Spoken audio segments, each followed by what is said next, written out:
Lightning split the night sky as Sarah Miller's car fought against the relentless downpour. Her knuckles were white against the steering wheel, eyes straining to see through the wall of water cascading down the windshield. In the back seat, 6-year-old Emma clutched her teddy bear, trying to be brave despite the thunder that made her flinch with each boom. "It's okay, sweetheart," Sarah called back, her voice steady despite her racing heart. "Just a little further and we'll be home." But something wasn't right. The car was handling strangely on the rain-slicked road, pulling to one side. Sarah's heart jumped as the steering became increasingly difficult to control. She needed to pull over, find somewhere safe to wait out the storm. "Mummy," Emma's small voice quavered. "Why is it so dark?" Before Sarah could answer, a shape materialized out of the darkness, a deer, frozen in their headlights. Sarah jerked the wheel instinctively, and in that split second, everything changed. The world spun in slow motion. Emma's scream pierced the air as the car hydroplaned, sliding sideways across the flooded road. Sarah fought for control, but physics had taken over. The guardrail appeared in their headlights, then the steep embankment beyond. "Emma, hold on," Sarah screamed, throwing her arm back toward her daughter as the car began to roll. The violence of the next few moments was beyond comprehension. Glass shattered, metal twisted. The world turned end over end. Sarah's only thought was protecting Emma, her body contorting to shield her daughter from the impact. When the car finally came to rest, it was upside down in a ravine, rain pouring in through the broken windows. The only sound was the pinging of cooling metal and Emma's terrified whimpers. Sarah's voice was barely a whisper. "Baby, are you okay?" "Mummy, I'm scared," Emma sobbed. "My arm hurts." Sarah tried to turn to reach her daughter, but white-hot pain shot through her body. She knew with terrible certainty that she was badly injured. Blood dripped from somewhere above her, mixing with the rain. "Listen to me," Sarah gasped, fighting to stay conscious. "In my purse. There's a photo. You need to keep it safe. It's very important." "The one of you and the man," Emma's voice trembled. "Who is he, Mummy?" Sarah could feel consciousness slipping away. No, not yet. She had to tell Emma the truth. After all these years of keeping the secret, she had to tell her daughter about her father. "Emma, that man, he's your..." The words caught in her throat as darkness crept in at the edges of her vision. "Mummy? Mummy, please wake up," Emma's desperate cries echoed through the wreckage. In the distance, sirens wailed. Sarah tried one last time to speak, to tell Emma everything, but her body was failing her. As consciousness faded, her last thought was a prayer that somehow, someday, Emma would find her way to Jack. The emergency responders found Emma still strapped in her car seat, clutching both her teddy bear and a rain-soaked photograph. Despite their gentle questions, she wouldn't let go of either one. The little girl's eyes were fixed on her mother's still form as the paramedics worked, her small world shattering with each passing moment. Critical condition. Multiple trauma. Child appears stable. The medical terminology flew back and forth over Emma's head as they cut her free from the wreckage. But even at 6, Emma understood what happened next. She saw it in the way the paramedics' faces changed, in how their movements became less urgent, in the gentle way they covered her mother with a blanket. As they carried her up the embankment, Emma held the photo tighter, her mother's last words echoing in her mind. Who was the man in the picture? What was her mother trying to tell her? Through her tears, Emma made a silent promise to her mother she would keep the photo safe, and someday she would understand the truth her mother had tried so desperately to share. The ambulance doors closed on the scene, leaving behind the wreckage of more than just a car. In that ravine lay the fragments of Emma's childhood, washed away by the relentless rain. but clutched in her small hands was a mystery one that would change not only her life but the lives of everyone it touched.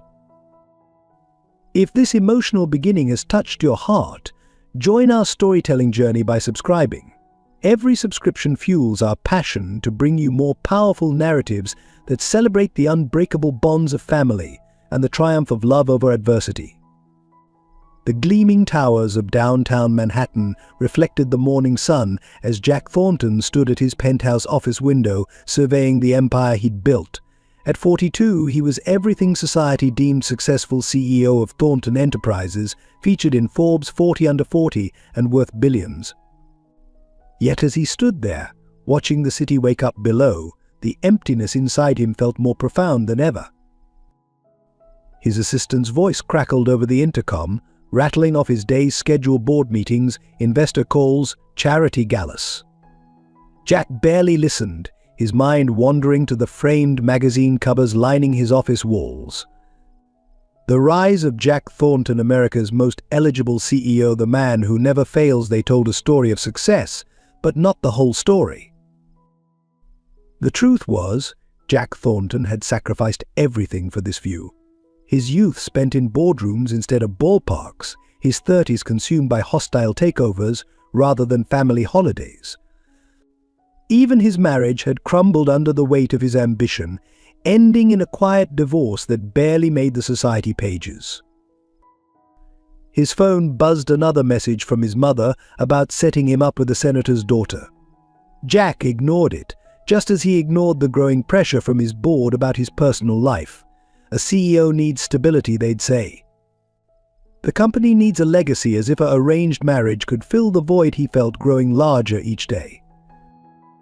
Walking to his desk, Jack's eyes fell on the only personal photo he kept there himself at 22, fresh out of business school, arm around his father. It was taken the day before his father's heart attack, before Jack inherited both the company and the crushing weight of expectations that came with it. Mr. Thornton, his assistant, entered tentatively. The board is waiting in the conference room. Jack straightened his tie, donned his practice smile. Another day of playing the role everyone expected of him. The ruthless businessman, the confirmed bachelor, the man who had everything and needed nothing. But lately the facade was cracking. He found himself lingering in the park near his office, watching fathers play with their children. He'd catch himself staring at families in restaurants, something like longing tugging at his heart. The empire he'd built felt increasingly hollow. His therapist, discreetly visited under the guise of wellness consulting, had a term for its success: depression. All the external markers of achievement, she'd said, but no real connection, no purpose beyond the next deal. The board meeting dragged on, discussions of mergers and acquisitions blending into a meaningless drone. Jack's mind wandered to his last serious relationship 8 years ago. Sarah Miller. She'd been different, a children's social worker who cared nothing for his wealth or status. Their relationship had been brief but intense, ending abruptly when she disappeared without explanation.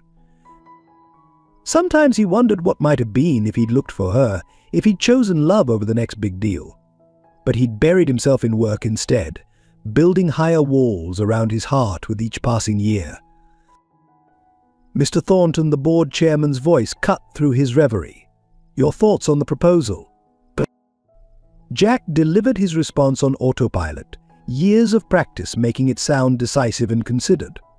Inside, though, a question echoed: was this all there was to life? Later that evening, alone in his penthouse, Jack stood on his balcony watching the city lights twinkle below.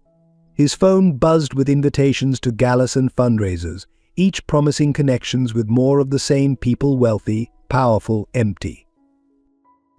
Tomorrow, he was scheduled to visit an orphanage as part of the company's community outreach program.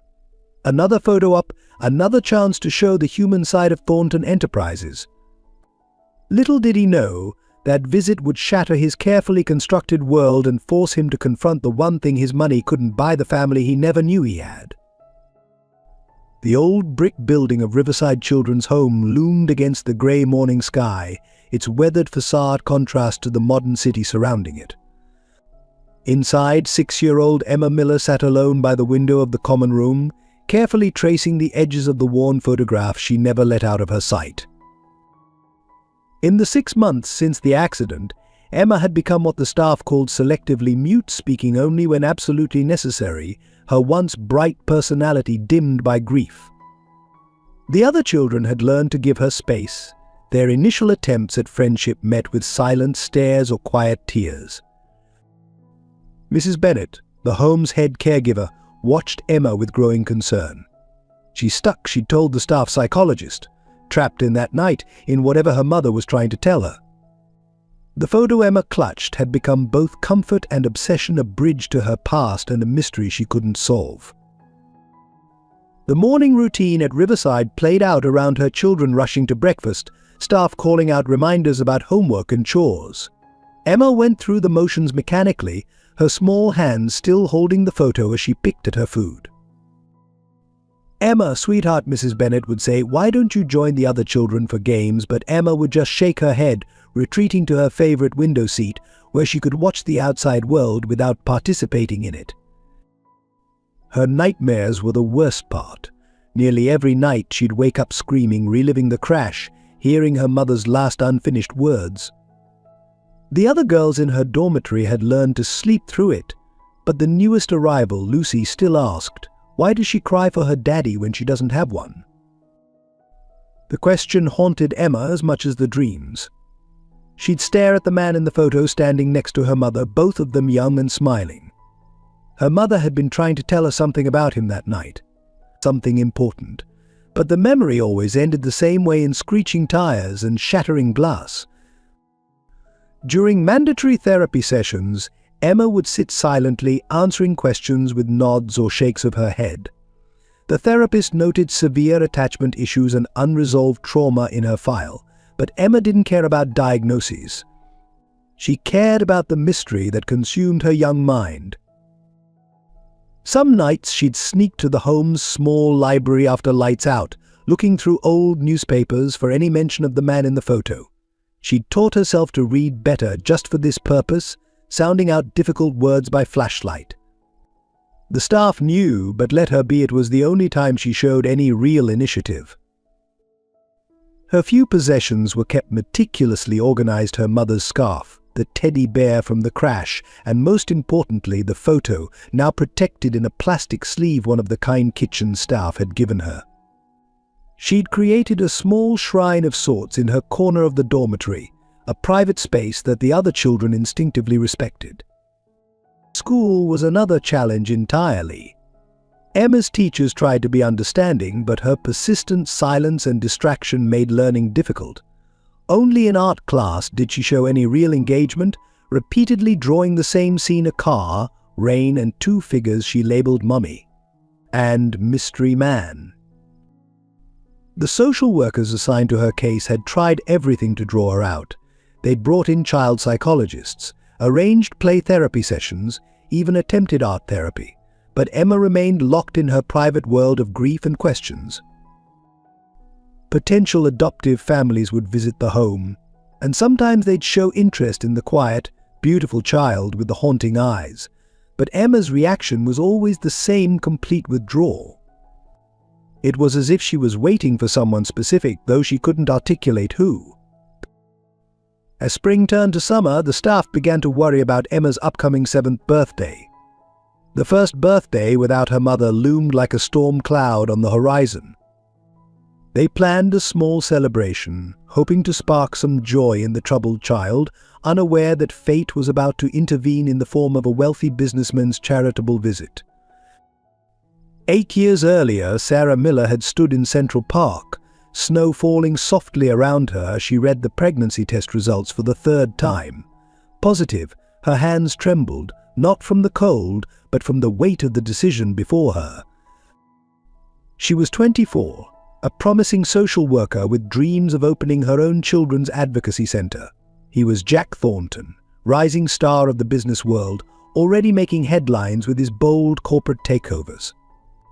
Their romance had been intense and unexpected: the ambitious businessman and the idealistic social worker who met by chance at a charity gala. In her small apartment that night, Sarah pulled out her diary, beginning what would become years of letters to their unborn child. "Your father is brilliant," she wrote, "but his world is so different from mine. He talks about changing the world through business. I want to change it one child at a time." The decision to keep her pregnancy secret hadn't come easily. She'd stood outside Thornton Enterprises countless times rehearsing speeches, gathering courage. But each time she'd see Jack's face on another magazine cover, read about another billion-dollar deal. How could she burden him with this? How could she ask him to choose between his dreams and a family he never planned for? Sarah's own childhood haunted her decision. Raised by a single mother who resented giving up her career, she'd sworn her child would never feel like a burden. "I'll give you everything," she whispered to her growing belly. "All the love, all the attention, everything I never had." Her supervisor at the children's home had been understanding, helping her arrange her schedule around doctor's appointments. The irony wasn't lost on her spending her days helping other people's children while carrying such a secret about her own. The day Emma was born, Sarah held her tiny daughter, marveling at how much she looked like Jack. The same determined chin, the same intense eyes. Even the small birthmark at the base of her neck matched his. One day she promised the newborn, "I'll tell you everything about your father, when the time is right." Years passed, and Sarah built a life centered entirely around Emma. She kept track of Jack's rising success through news articles, saving them in a box along with the photo from their brief time together. Sometimes she'd catch his interviews on TV, wondering if he ever thought about her, if he'd hate her if he knew. Every milestone in Emma's life was bittersweet. First steps, first words, first day of school, each achievement made her question her decision anew. The questions were getting harder too. "Why don't I have a daddy?" Emma would ask. "All the other kids have one." Sarah had rehearsed the conversation 1,000 times. When Emma was older, she'd explain everything. She'd show her the letters, the articles, help her understand why she'd made the choices she had. But time slipped away, and the right moment never seemed to come. The accident changed everything. In those final moments, trapped in the wreckage, Sarah had realized her mistake. The truth couldn't wait for the perfect moment. Emma deserved to know her father, and Jack deserved to know his daughter. But fate had other plans. As consciousness slipped away, Sarah's last thoughts were of regret for the years of silence, for the relationships that never had a chance to form, for the truth that died with her that rainy night. What Sarah couldn't know was that her death would set in motion events that would bring Emma and Jack together in ways she never imagined. The photo she'd always carried, the one Emma now clutched so desperately, would become the key to unlocking the future she'd always hoped for, but never dared to create. Her final, unfinished words to Emma in the car would haunt both father and daughter, driving them toward each other even as circumstances conspired to keep them apart. In death, Sarah would accomplish what she couldn't in life, bringing her small family together at last. Riverside Children's Home operated like a small, intricate ecosystem, each person playing a crucial role in the delicate balance of caring for society's most vulnerable children. At its head was Mrs. Victoria Foster, the director, a stern-faced woman whose harsh exterior masked a fierce devotion to her charges. Mrs. Foster had spent 30 years watching children come and go, each story etched into the lines of her face. She'd developed an almost supernatural ability to predict which placements would work and which would fail. When it came to Emma Miller, something in her gut told her this child's story was far from over. Working alongside her was Thomas Bennett, the home's chief administrator and her longtime friend. He handled the bureaucratic side of things, fighting endless battles with state funding agencies and navigating the labyrinthine adoption system. Lately, he'd been particularly focused on the upcoming visit from billionaire Jack Thornton, seeing it as a potential solution to their perpetual budget crisis. "We need this donation," Victoria had argued during their late-night planning sessions. The heating system's failing, the roof leaks, and we're running out of options. What neither of them could know was how this visit would upend their carefully ordered world. The daily operations fell to a dedicated staff, each carrying their own burdens while caring for the children. There was Mary Wilson, the night supervisor, who'd lost her own child years ago and now spent her evenings comforting children through nightmares. She had a special soft spot for Emma, recognizing in the girl's silence a pain that mirrored her own. Rebecca Chen, the resident psychologist, struggled to balance professional distance with emotional involvement. She'd been the first to notice the peculiar intensity with which Emma studied the photo she carried, sensing there was more to the child's story than a simple tragedy. In the kitchen, elderly Mrs. Sullivan had been cooking for the home's children for over 2 decades. She kept extra snacks hidden away for the kids who had trouble sleeping, and it was she who first noticed how Emma would stare at newspaper photos of successful businessmen, as if searching for something or someone. The newest addition to the staff was James Parker, a young social worker fresh out of college. His enthusiasm often clashed with Mrs. Foster's pragmatism, but his dedication to the children was undeniable.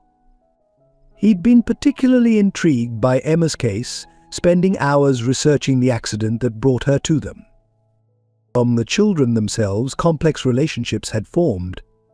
Lucy Thompson, a boisterous 10-year-old, had appointed herself Emma's unofficial protector, warning other kids away when Emma needed space.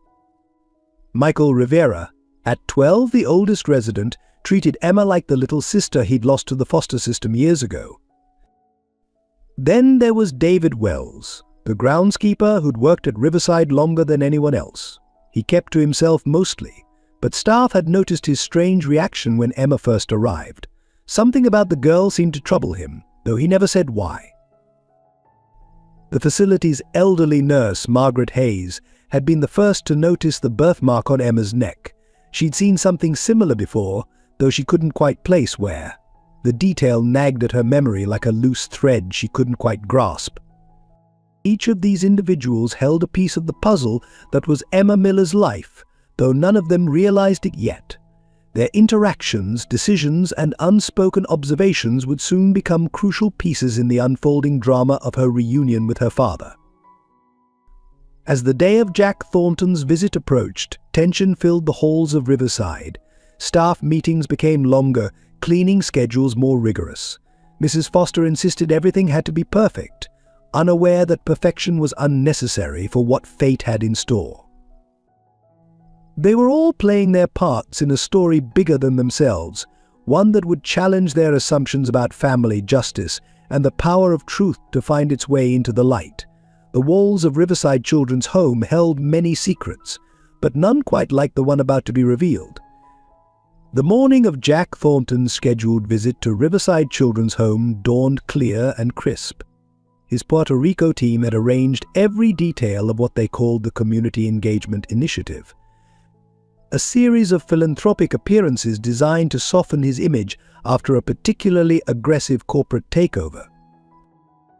Remember, Mr. Thornton, his PR director, briefed him in the car, "We want natural interactions with the children. The press will be there at 11. We're aiming for photos that show your more compassionate side." Jack nodded absently, his mind already drifting to the afternoon's merger meeting. The sleek black Mercedes wound through the city's less prosperous neighborhoods, each block marking a stark contrast to the gleaming corporate towers they'd left behind. Jack found himself studying the worn buildings, the small parks, the everyday life that seemed so far removed from his usual world. Sir, his driver interrupted his thoughts. "We're about 15 minutes early." "Would you like to circle the block?" But something made Jack shake his head. "No. Let's go in. I'd like to see the place without the cameras first." The decision was uncharacteristically impulsive for a man who planned everything meticulously. His Puerto Rico team exchanged worried glances. This wasn't part of the schedule. But Jack was already stepping out of the car, straightening his tailored suit as he approached the building's entrance. The old brick structure seemed to lean slightly, as if bearing the weight of too many sad stories. Paint peeled from the window frames, and the small garden showed signs of well-intentioned but underfunded care. Jack felt an unexpected tightness in his chest. This wasn't just another photo opportunity, these were real children, real lives. Mrs. Foster met him at the door, clearly flustered by his early arrival. "Mr. Thornton, we weren't expecting you quite yet. The children are still at breakfast," her voice trailed off as she took in his expression. He wasn't looking at her, but past her into the building's worn interior. "Show me," he said quietly. "Show me everything." The real version, not the sanitized tour. Mrs. Foster hesitated, then nodded. Something in his tone told her this wasn't the cold corporate titan she'd expected.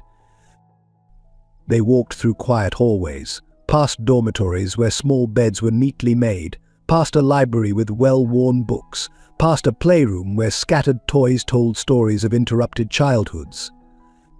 Jack asked questions not about photo opportunities or tax deductions, but about the children, their needs, their dreams. "Most of them just want a family," Mrs. Foster explained, watching him carefully. "Some have been here for years." The system, she paused, choosing her words carefully. "It doesn't always serve them well." As they approached the dining hall, the sound of children's voices grew louder. Jack slowed his steps, suddenly unsure. He'd faced hostile boardrooms, negotiated billion-dollar deals, but the prospect of meeting these children made him unexpectedly nervous. Through the doorway, he could see them, dozens of young faces, each carrying a story he couldn't imagine. Some laughed, some argued over cereal, some sat alone, lost in their own thoughts. It was among these solitary figures that he first noticed her. A small girl sat by the window, separate from the others. She held something in her hands, a photograph, he realized, and the intensity of her study struck him. Something about her posture, the way she held herself apart while clearly yearning to belong, resonated deeply with him. "That's Emma," Mrs. Foster said softly, following his gaze. "She came to us 6 months ago after losing her mother in a car accident. She barely speaks, but she never lets go of that photo." Jack nodded, unable to explain the strange pull he felt toward the child. Later, he would look back on this moment as the pivot point, the instant before his carefully constructed world began to unravel. But for now, he simply watched, unaware that destiny had just dealt its first card. But Emma sat in her usual spot by the window, half listening to the excited whispers of the other children about the important visitor coming today.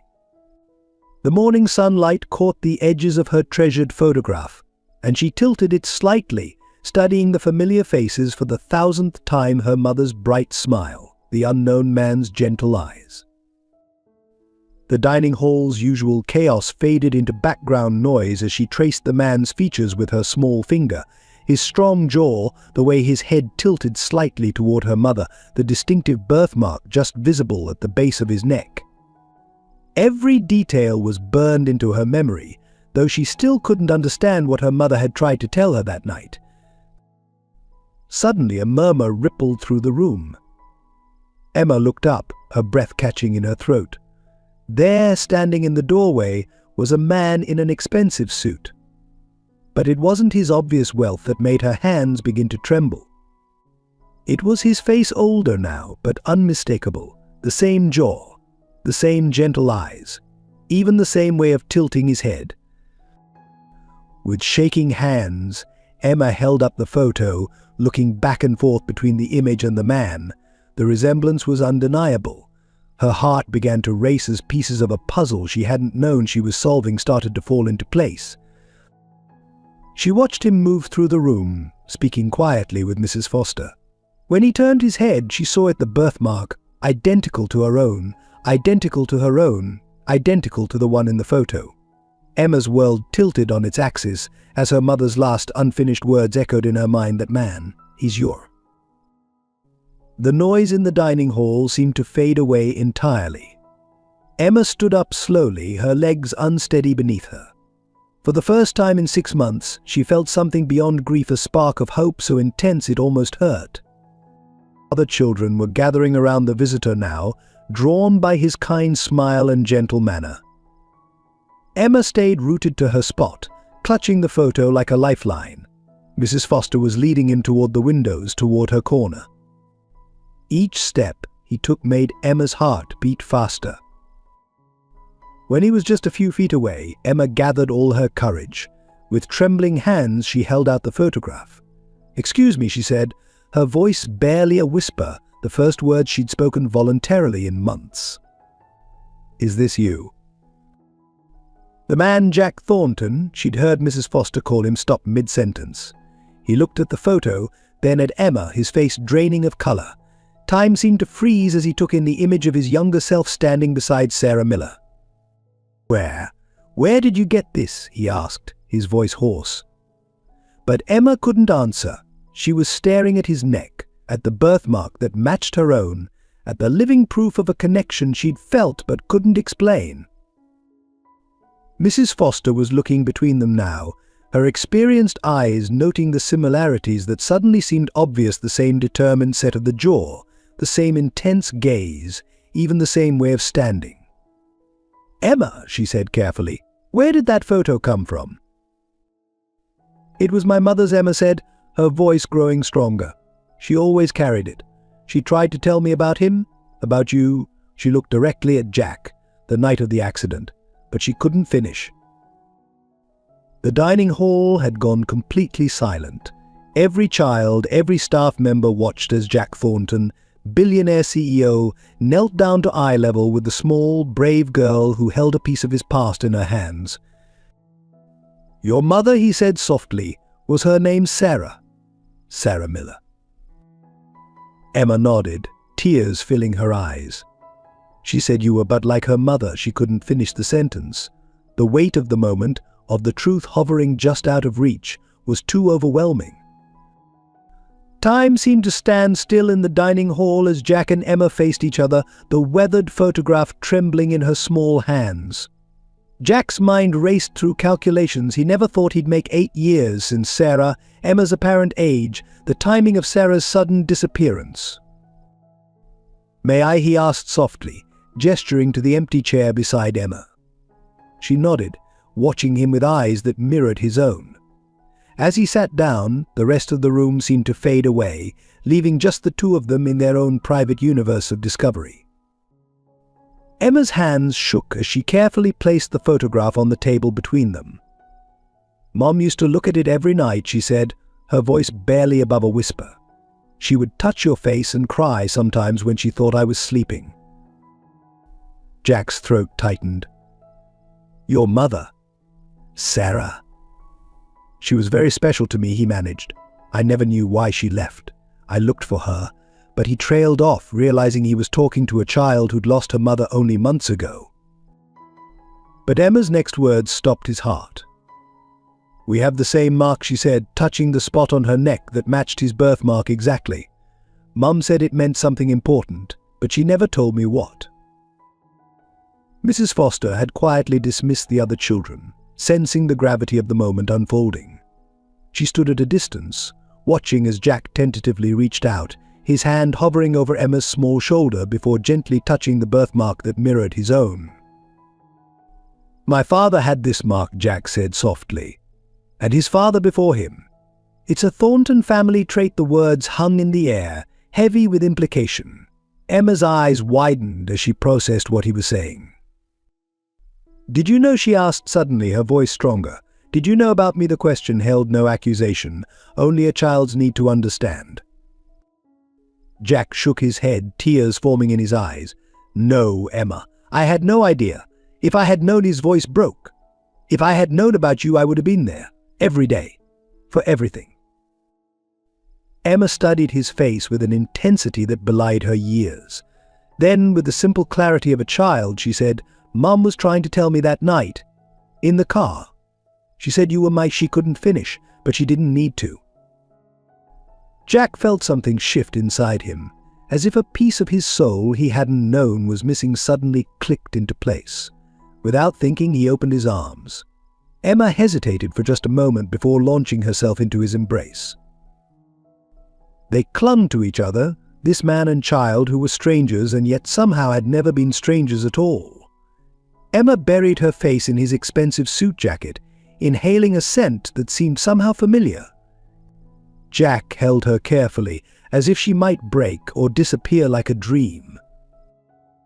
"I never knew why I felt so empty," Jack murmured into her hair. "Now I understand. It was you. I was missing you." Emma pulled back slightly, looking up at him with tear-stained cheeks. "Are you really my—" She couldn't say the word, too afraid of being wrong, of losing this newfound connection. "I think I am," Jack said gently. "But we'll need to make sure. Do things properly." He looked up at Mrs. Foster, who nodded in understanding. "But Emma, no matter what any test says, I want you to know that meeting you, it's like finding a part of myself I never knew was lost." Emma touched his hand, her small fingers tracing the lines on his palm. "Mum would be happy," she said with certainty. She always said everything happens when it's supposed to. In that moment, watching his daughter, for in his heart he already knew she was his daughter, Jack silently thanked Sarah for this final, precious gift, even as he ached for all the years they'd lost. The warm glow of Jack and Emma's first meeting was quickly overshadowed by the harsh realities of bureaucracy. In Mrs. Foster's office, the atmosphere grew tense as she explained the complexities of their situation. "Mr. Thornton, I understand the emotional connection you've discovered," she began carefully, "but there are strict protocols we must follow. Without legal proof of paternity, I cannot allow unsupervised contact, let alone custody discussions." Jack's jaw tightened. "I'm prepared to take a DNA test immediately. Money is no object, we can expedite everything." He glanced through the office window where Emma sat in the hallway, already looking smaller, more vulnerable. Thomas Bennett, the administrator, cleared his throat. "It's not just about genetic proof, Mr. Thornton. There are home studies, background checks, psychological evaluations. The fact that you're a public figure actually complicates matters. Everything will be scrutinized more closely." "Every day we delay is another day she spends alone," Jack argued, his voice rising. "She's my daughter. She's already lost her mother. How can the system justify keeping her from her father?" Mrs. Foster's expression softened slightly. "Because we've seen too many cases where emotions run high in the moment, but commitment wanes, even with the best intentions, even with all your resources." "You think I'd abandon her?" Jack's voice was dangerously quiet. "You think this is some passing whim?" "No," Mrs. Foster said firmly.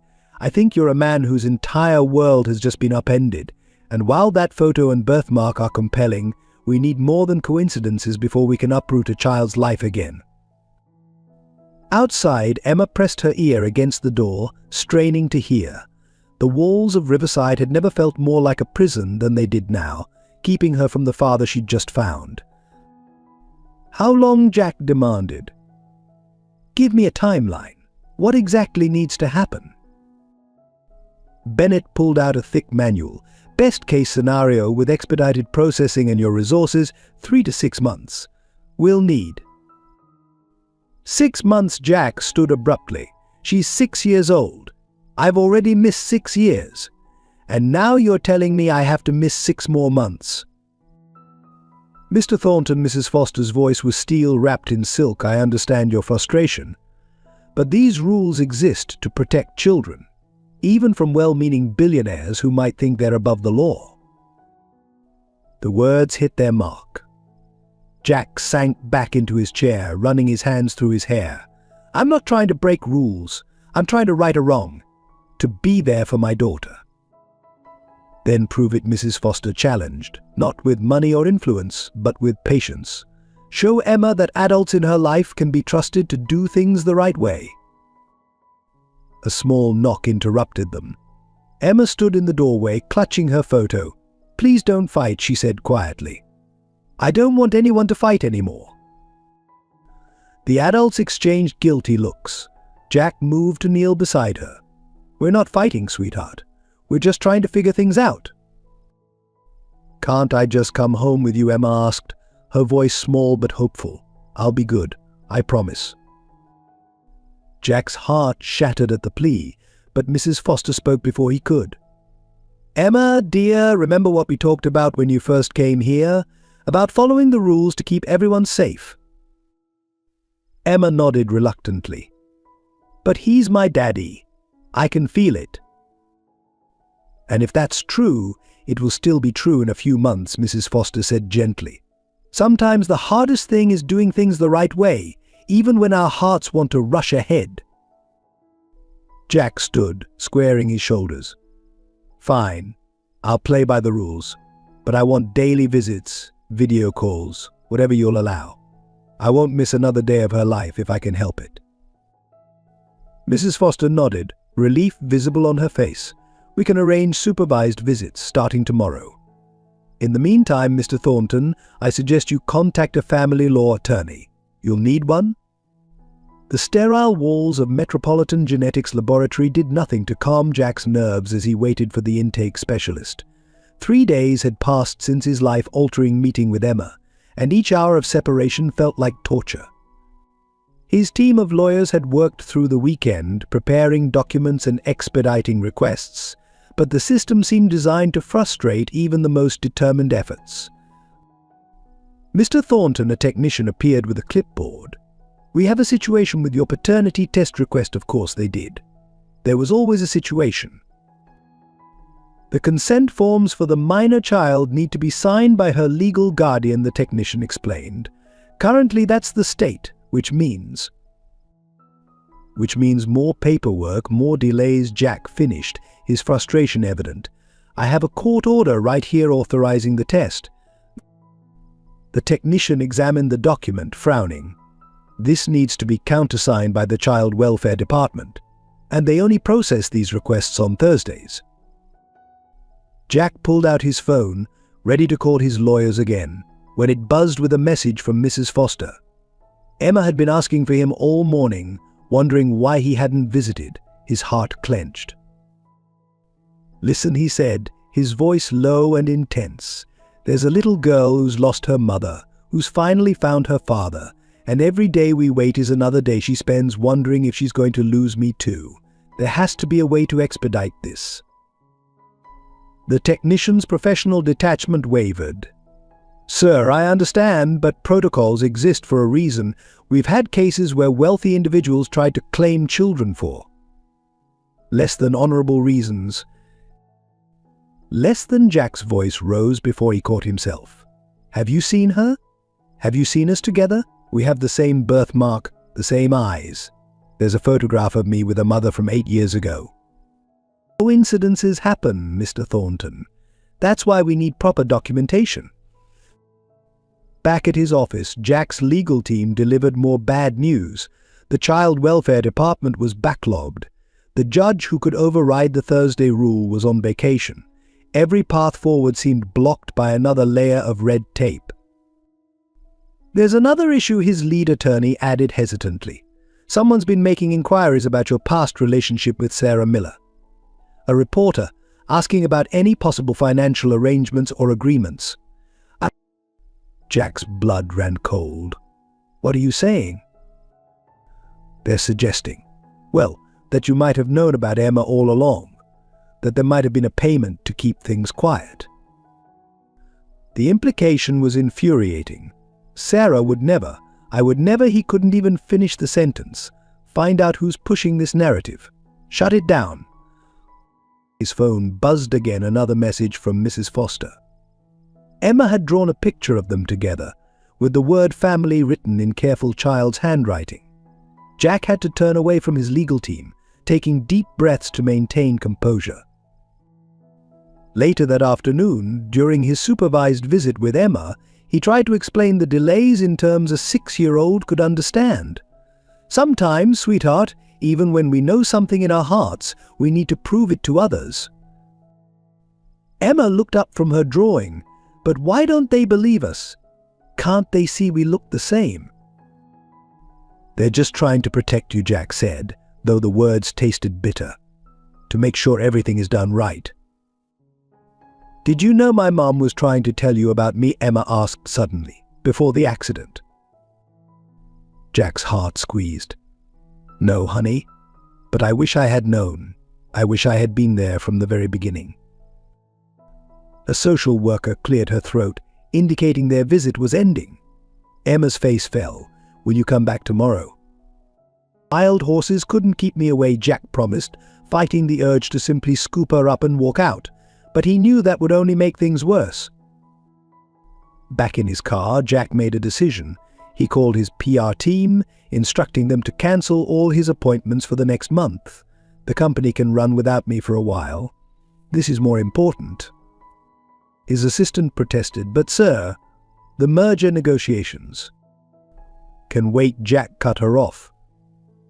"I've missed 6 years of my daughter's life because I was too focused on business. I won't miss another day because of it." That evening, as he sat in his empty penthouse reviewing the mountain of required paperwork, Jack found himself talking to Sarah's memory. "I'll make this right," he promised the silence. "I'll be the father she deserves, the father you wanted me to be. Just help me find a way through this maze." His phone rang Mrs. Foster again. His heart jumped, fearing bad news about Emma. Instead, the head of the orphanage sounded thoughtful. "Mr. Thornton, I may have found a precedent that could help us expedite things. It won't bypass all the requirements, but it might speed up the process significantly." For the first time in days, Jack felt a glimmer of hope. But as he would soon learn, the path to proving his paternity would take him through challenges he never expected and force him to confront enemies he didn't know he had. The night was unusually cold for early autumn as Emma sat by her dormitory window, watching the last staff members leave for the evening shift change. Over the past week, she'd memorized every detail of the orphanage's routine when the night guards made their rounds, which doors were left unlocked, where the security cameras faced. She hadn't planned to run away, not at first, but overhearing snippets of adult conversations had planted seeds of fear in her young mind. Could take months, they'd said. Legal complications, public scrutiny. Each day seemed to bring new obstacles between her and Jack, and the fear of losing him again was becoming unbearable. With trembling hands, Emma pulled out the small backpack she'd prepared. Inside was her treasured photo, a change of clothes, her mother's scarf, and the business card with Jack's company address that she'd carefully copied from a newspaper in the library. She'd also stolen a small map from Mrs. Foster's office, marking the route from Riverside to the Thornton Enterprises building downtown. "I'm sorry, Mum," she whispered to the photo. "But you were trying to take me to him that night. I have to finish what you started." The sound of children getting ready for bed filled the dormitory. Emma waited until Lucy, her roommate, was asleep before slowly pulling back her covers to reveal the fully dressed child underneath. Her heart pounded so hard she was sure someone would hear it. Moving with the careful silence she'd practiced all week, Emma crept to the window. The old oak tree outside had been her escape route during fire drills. Its branches reached almost to the second-floor window.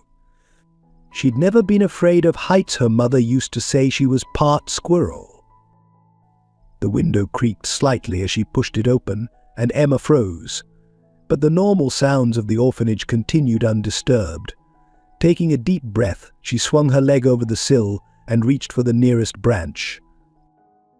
The bark was rough under her hands as she climbed down, each movement measured and deliberate. A wrong step now would ruin everything. The night air bit through her thin jacket, but determination kept her moving. Reaching the ground, Emma pressed herself against the building's shadow. The guard would pass by in exactly 2 minutes. She'd timed it repeatedly. As his flashlight beam swept past, she darted across the lawn to the gap in the fence she'd discovered behind the old shed. Freedom hit her like a physical force as she squeezed through the fence. The city stretched before her, a maze of lights and shadows. Fear warred with determination in her chest, but her mother's last words echoed in her mind, "That man, he's your." She had to know the end of that sentence.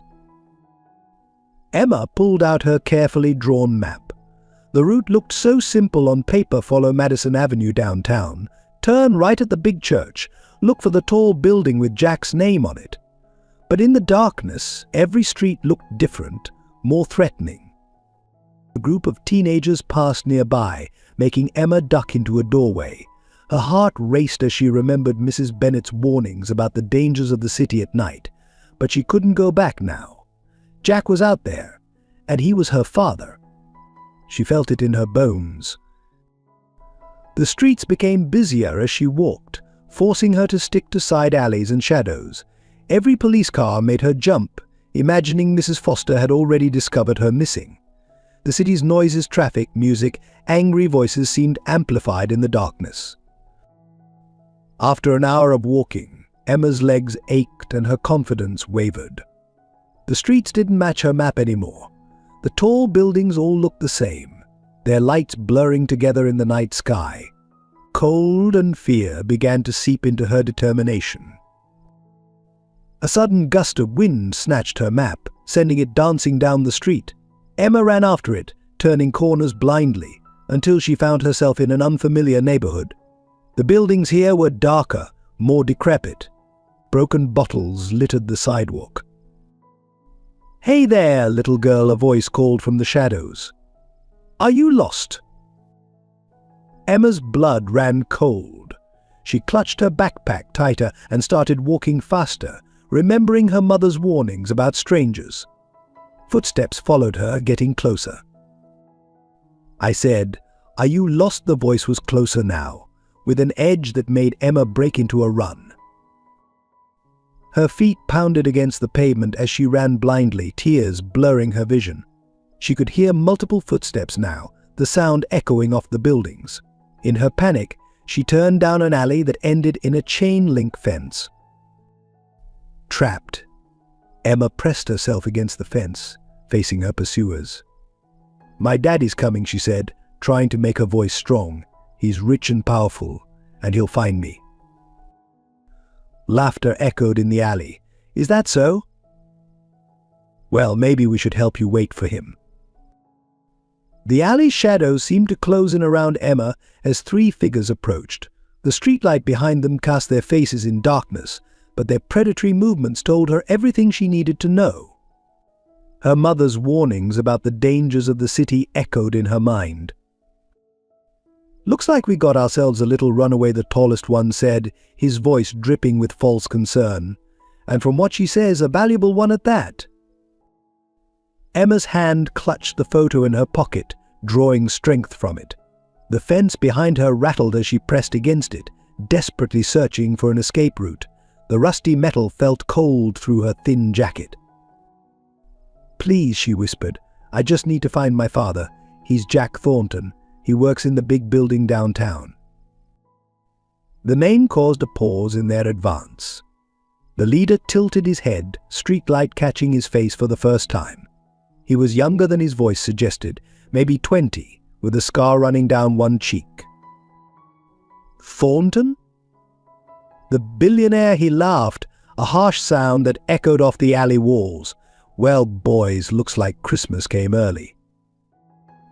Emma's heart pounded so hard she could barely hear their words over its thunder. Her eyes darted between the men and the narrow gap between them and the alley wall. If she was quick enough, maybe. "Don't even think about running," Princess the scarred man said, reading her intention. "We're just going to make a phone call to Daddy. See what his little girl is worth to him." A distant siren made them all freeze. The momentary distraction was all Emma needed. She ducked and ran, squeezing through the small space between the wall and the nearest man. Her small size, usually a frustration, became her advantage.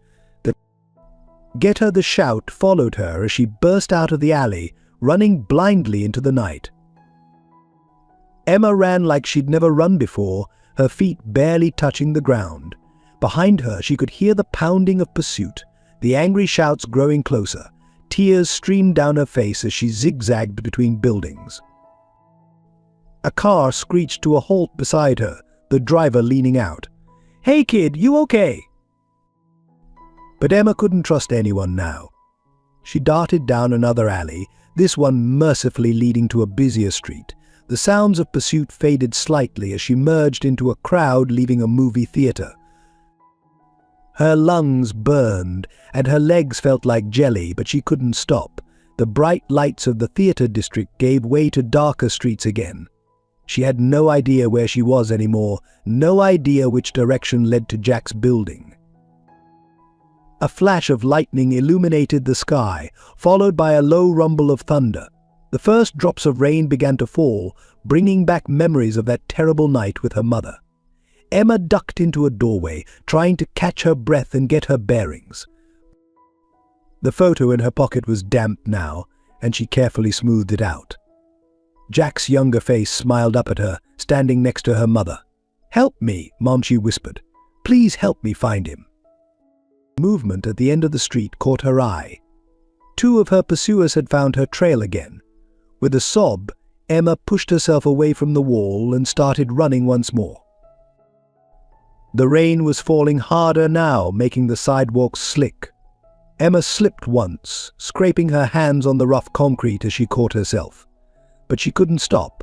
The footsteps behind her were getting closer. A chain-link fence appeared ahead of her, surrounding what looked like an abandoned construction site. Emma's heart sank, but then she spotted a hole in the fence just big enough for a small child. Without hesitation, she dove through the gap, ignoring the way the metal caught and tore at her jacket. The construction site was a maze of concrete pillars and machinery, perfect for hiding. She could hear her pursuers arguing at the fence, trying to decide if she was worth following in. The rain had become a downpour, reducing visibility to mere feet. Emma crawled under a tarp-covered pile of building materials, making herself as small as possible. Her whole body trembled with cold and fear as she listened to the men searching the site. "Come out, come out," Princess the Scarred Man's voice called, mockingly sweet. "Don't you want to see your daddy?" Lightning flashed again, and in its brief illumination, Emma saw something that made her heart stop. A Thornton Enterprises sign on the building next door. She had been running toward Jack's building all along, without even knowing it.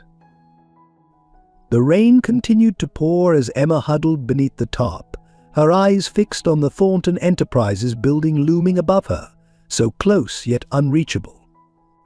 The footsteps of her pursuers had faded, but a new sound made her blood freeze. The crunch of expensive shoes on wet gravel, approaching with deliberate slowness.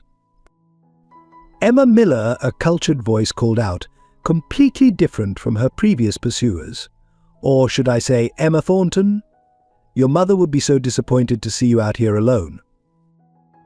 Emma's breath caught in her throat. This man knew her mother. She pressed herself further into the shadows, but her curiosity warred with her fear. "I was there, you know," the voice continued, closer now. "The night Sarah decided to keep you a secret from Jack. I was the one who advised her to leave, to protect everyone involved." A flash of lightning illuminated a tall figure in an expensive coat. The man's silver hair and elegant bearing seemed out of place in the construction site.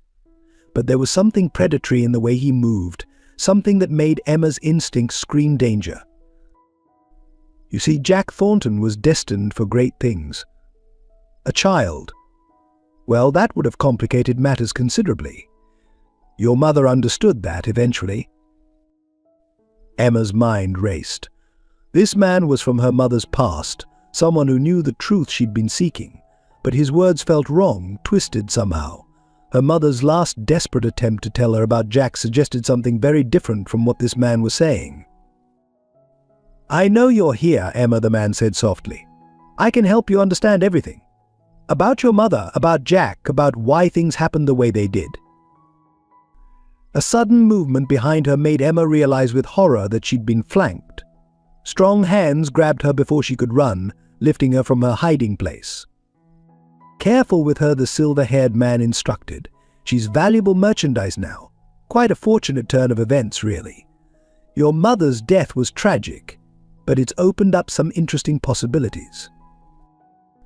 Emma struggled against her captor's grip. "You're lying. My mom wanted to tell him about me. She was trying to win." When she had her unfortunate accident, the man's smile didn't reach his eyes. "Yes, I know all about that night. Sarah had become unpredictable. Starting to reconsider our arrangement, it was very inconvenient timing." Horror dawned in Emma's young mind as she processed his words. You You had something to do with the accident." The man's expression hardened. "Let's just say I ensure that Thornton Enterprises' path to success remains unobstructed. Your mother made her choice years ago. She chose to accept my help, my money, to stay away.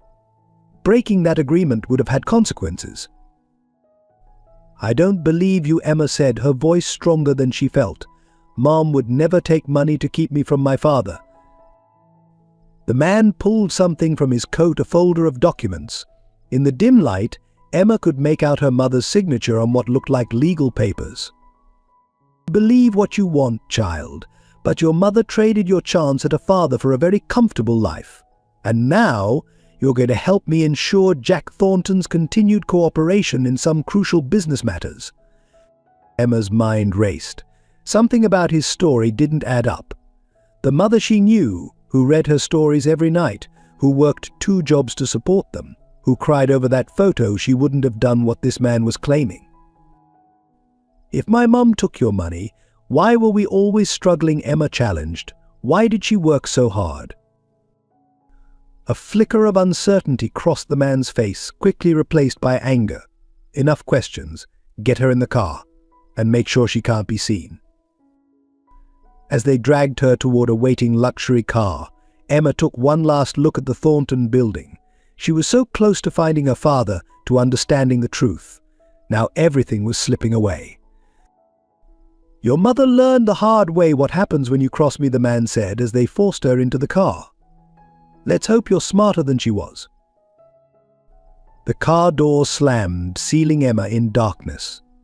As they drove away from the construction site, she clutched her mother's photo, trying to draw strength from it.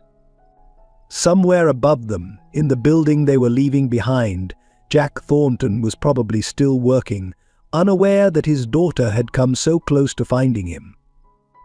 The call came at 3 a.m., jolting Jack from his restless sleep. Mrs. Foster's voice trembled as she delivered the news: "Emma's gone. Her bed is empty, and we found evidence she climbed out the window." Jack was in his car before the call ended, his heart pounding with a fear he'd never known before. The city streets, normally quiet at this hour, seemed menacing. Every shadow could be hiding his daughter, every dark corner could conceal danger. "I need every available officer," he barked into his phone, calling in favors from the police commissioner. "Security footage, traffic cameras, anything. My daughter is out there alone." Dawn broke over the city as search teams assembled. Jack's PR team tried to keep the story quiet, but in an age of social media, news spread quickly. By breakfast, every local station was running the headline, "Billionaire's long-lost daughter missing." "Mr. Thornton," a reporter called out as he left the police station, "is it true you only recently discovered you had a daughter? Were you paying the mother to keep quiet?" Jack pushed past them, rage and fear warring in his chest. Inside his car, his security team delivered more news. "So we found something concerning. There's been unusual activity in Sarah Miller's old accounts. Large deposits, followed by immediate withdrawals dating back years." "What are you suggesting?" Jack's voice was dangerous. "Someone was paying her, sir. Regular payments that stopped the day she died." Jack's world tilted on its axis. "That's impossible." "Sarah wasn't. She wouldn't." His phone buzzed an unknown number. The voice on the other end was cultured, familiar. "Jack, we need to talk about your daughter." Richard Jack recognized his company's senior board member. "What do you know about Emma?" "I know everything, Jack. I've known since the beginning. Sarah came to me all those years ago, looking for advice. I simply helped her make the right decision for everyone involved." The implications hit Jack like a physical blow. You knew I had a daughter, and you kept it from me." "It was a business decision, Jack. The company was at a crucial point. A scandal, an illegitimate child. It would have destroyed everything we'd built." Rain began to fall as Jack processed this betrayal. "Where is she, Richard? Where's my daughter?" "She's safe. For now. But we need to discuss the Jensen merger. Your recent paternal instincts are threatening to derail years of careful planning. The merger. Jack's laugh was hollow. You took my daughter to force me into a business deal. Not took, Jack. Protected. Just like I protected you all those years ago. The girl will be returned once you sign the papers. Everyone wins. Through the rain-streaked windshield, Jack caught sight of a construction site next to his building. Something colorful caught his eye, a small backpack, half hidden under some tarps. The papers will be ready at noon, Richard continued. Come alone to the old warehouse on Pier 17. And Jack? Don't do anything foolish. Family reunions can be so tragically interrupted. Jack ended the call, his hands shaking with rage. The backpack in the construction site was Emma's. He recognized it from their visits. She had been so close, literally in the shadow of his building. His security team was already calling in tactical support, but Jack knew they had to move carefully. Richard was a man who had built his fortune on destroying those who crossed him, and now he had Emma. The media circus outside the police station grew as reporters pieced together the story. Corporate kidnapping scandal screamed the headlines. Jack's phone buzzed constantly with calls from board members, investors, reporters. But none of that mattered. In his mind, he kept seeing Emma's face, hearing her voice during their brief visits. Will you come back tomorrow? She'd asked every time. He had promised never to leave her alone again, and he had failed. Rain soaked through his expensive suit as he knelt in the construction site, holding Emma's backpack. Inside, he found the photo, the one that had started everything. But there was something else now. A page torn from what looked like a diary, written in Sarah's handwriting. My dearest Emma, if you're reading this, then my worst fears have come true. Don't believe what they tell you about the money, about the agreements. I never took a penny to keep you from your father. Richard threatened to destroy Jack's career, to ruin both our lives if I didn't leave. I thought I was protecting you both. I was wrong. The truth will come out in the end. It has to. Jack pressed the paper to his chest, tears mixing with the rain. I'm coming, Emma, he whispered. Daddy's coming. The media storm exploded with devastating force as Richard's carefully orchestrated narrative began to unfold. News channels buzzed with exclusive sources claiming Jack had orchestrated Emma's disappearance to avoid a paternity scandal that could damage his company's stock prices. Thornton's dark secret blazed across television screens nationwide. A grainy photo of Sarah appeared, accompanied by allegations that Jack had paid her off years ago, only to renege on the deal after her death. Our sources indicate Mr. Thornton was well aware of his daughter's existence, a prominent news anchor reported. Financial records show regular payments to Sarah Miller stopped immediately after her tragic accident. Now, with the Jensen merger hanging in the balance, questions arise about the convenient timing of the child's disappearance. Jack watched in horror as his past with Sarah was twisted into something unrecognizable. Former employees emerged with fabricated stories of hushed conversations and mysterious meetings. Even his desperate search for Emma was painted as an elaborate publicity stunt. Mr. Thornton's erratic behavior in recent weeks suggests a man trying to maintain control of a rapidly unraveling narrative, a corporate analyst speculated on live TV.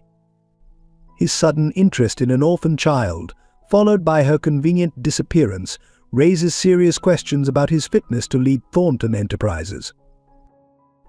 The police, influenced by the media frenzy, shifted their investigation. What began as a missing child case became a probe into Jack's possible involvement. Detective Morrison, once sympathetic, now viewed him with suspicion. We need to discuss your whereabouts on the night of Sarah Miller's accident, Morrison said during a tense interview. Phone records show you were in the area. I was at a board meeting, Jack protested. 20 witnesses can confirm it. Why aren't you looking for Emma instead of chasing these lies? His own board of directors called an emergency meeting. The conference room, once his sanctuary, felt like a courtroom as he faced their accusatory stares. The allegations are too serious to ignore, the interim chairman stated. Until this matter is resolved, we recommend you take a temporary leave of absence. Even Mrs. Foster, who had witnessed the genuine connection between Jack and Emma, began to doubt. Perhaps she said carefully during a phone call, "We should suspend your visitation rights until the investigation is complete." The final blow came from Richard himself, speaking to reporters outside Thornton Enterprises. "As a longtime friend and colleague, I'm deeply concerned about Jack's recent behavior.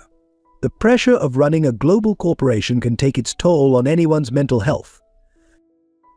Jack's phone rang constantly with calls from his legal team, warning him to stay quiet, to let them handle the narrative.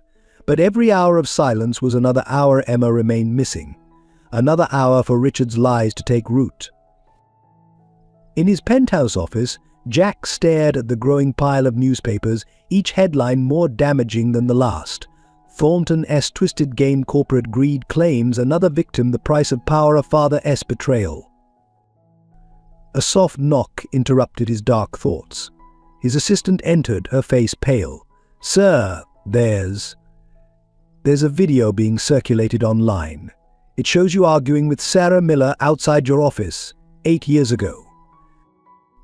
The surveillance footage was grainy but damaging. What had actually been Sarah trying to tell him about her pregnancy, only to lose courage at the last moment, was edited to look like a hostile confrontation. "How many more lies?" Jack whispered, touching the screen where Sarah's face was frozen in mid-sentence. "How long have you been planning this, Richard?" His phone buzzed with a text from an unknown number. "Noon tomorrow, Pier 17. Sign the papers, admit to the scandal, step down quietly, or Emma pays for your pride." Jack's hands clenched into fists. Richard had orchestrated everything perfectly: the media narrative, the corporate pressure, the police investigation. He'd turned Jack into a villain in his own story, making any claims about kidnapping seem like desperate deflections. But Richard had made one crucial mistake. He'd underestimated the power of a father's love. Jack might have lost his reputation, his company, and the public's trust, but he would not lose his daughter. Not again. The city found itself divided as the drama of Emma's disappearance unfolded. Outside Thornton Enterprises, protesters gathered daily, their signs reflecting the community's fractured opinions. Justice for Emma competed with money. Can T by innocence. At Riverside Children's Home, the other children who had known Emma were caught in the crossfire of adult prejudices. Some parents withdrew their adoption applications, fearing association with the scandal. Others demanded investigations into the home's placement procedures. "My daughter used to play with Emma," one mother told reporters, "but how can we trust anything about this situation? If a billionaire can manipulate the system, what chance do regular families have?" The divide spread through social circles like wildfire. At elite country clubs, longtime members whispered about Jack's fall from grace. "Always knew there was something off about him," they'd say over cocktails. "Too focused on business to have a real family. Now look what's happened." In working-class neighborhoods, particularly around Sarah's old apartment, residents defended her memory fiercely. "Sarah Miller was one of us," a former neighbor insisted. "She worked 2 jobs, loved that little girl more than anything. No way she took hush money." The children at Emma's school found themselves taking sides based on their parents' opinions. Lucy, Emma's best friend from the orphanage, faced bullying from classmates who believed the media's version of events. "Your friend's dad is a bad man," they taunt. "He probably hired someone to take her away so he wouldn't have to pay for her." The religious community weighed in, some offering prayers for Emma's safe return, others condemning Jack as a symbol of corporate greed and moral decay. Outside his penthouse, both supporters and detractors held nightly vigils, their competing chants echoing through the streets. Social media exploded with hashtags. Findemma competed with Thorntonleys. Amateur detectives combed through years of photos and articles, seeking connections that weren't there, creating conspiracies from coincidences. Even Jack's charitable works came under scrutiny. His previous donations to children's causes were recast as attempts to buy influence or cover his tracks. The foundation he'd planned to establish in Emma's name was now viewed with suspicion. "He's trying to buy public sympathy," critics claimed, using his money to rewrite history, just like he always has. At high-end restaurants where Jack had once been welcomed as royalty, maitre d's now quietly asked him to leave, citing concerns from other patrons. His usual table at his favorite cafe remained conspicuously empty, a visible symbol of his social exile. The staff at Riverside found themselves caught between loyalty to their principals and pressure from the community. Mrs. Foster faced criticism for having allowed Jack's visits with Emma in the first place. "We trusted you with these children," one board member accused during an emergency meeting. "How could you let an unverified man have access to a vulnerable child?" The prejudice extended even to Emma's medical records. When Jack tried to access them to prove their genetic connection, he found himself blocked by administrators who suddenly couldn't verify his relationship to the patient. At his daughter's favorite park, mothers hurriedly gathered their children when Jack appeared, as if his presence alone might taint their families. The playground where he and Emma had shared ice cream just days ago became another place he couldn't visit. Local businesses began removing Thornton Enterprises' charitable donation plaques from their walls. Years of community goodwill evaporated in days, replaced by suspicion and judgment. "It's like they've forgotten everything I've done for this city," Jack confided to his remaining loyal assistant. 20 years of building businesses, creating jobs, supporting charities, all erased because of Richard's lies. But among the chorus of condemnation, small acts of faith emerged. The ice cream vendor who remembered Emma's favorite flavor kept his photo of them displayed proudly. The janitor at Riverside, who had witnessed their genuine connection, defended Jack to anyone who would listen. These small gestures of support, though precious, highlighted how complete Jack's isolation had become. With time running out before Richard's deadline, he found himself nearly alone in his desperate search for truth. In Sarah Miller's old apartment, now dusty and awaiting new tenants, Jack stood in the fading light. The police had already searched here, finding nothing of interest. But something had drawn him to this place, some instinct he couldn't explain. "She would have left something," he muttered, running his hands along shelves, tapping walls for hollow spaces. Sarah was too smart, too careful not to leave a trail. The apartment was small, much smaller than he'd imagined. A child's drawing still decorated one wall. Emma's artwork, showing happier times. A family portrait, crudely drawn, showed two figures, Mummy and me.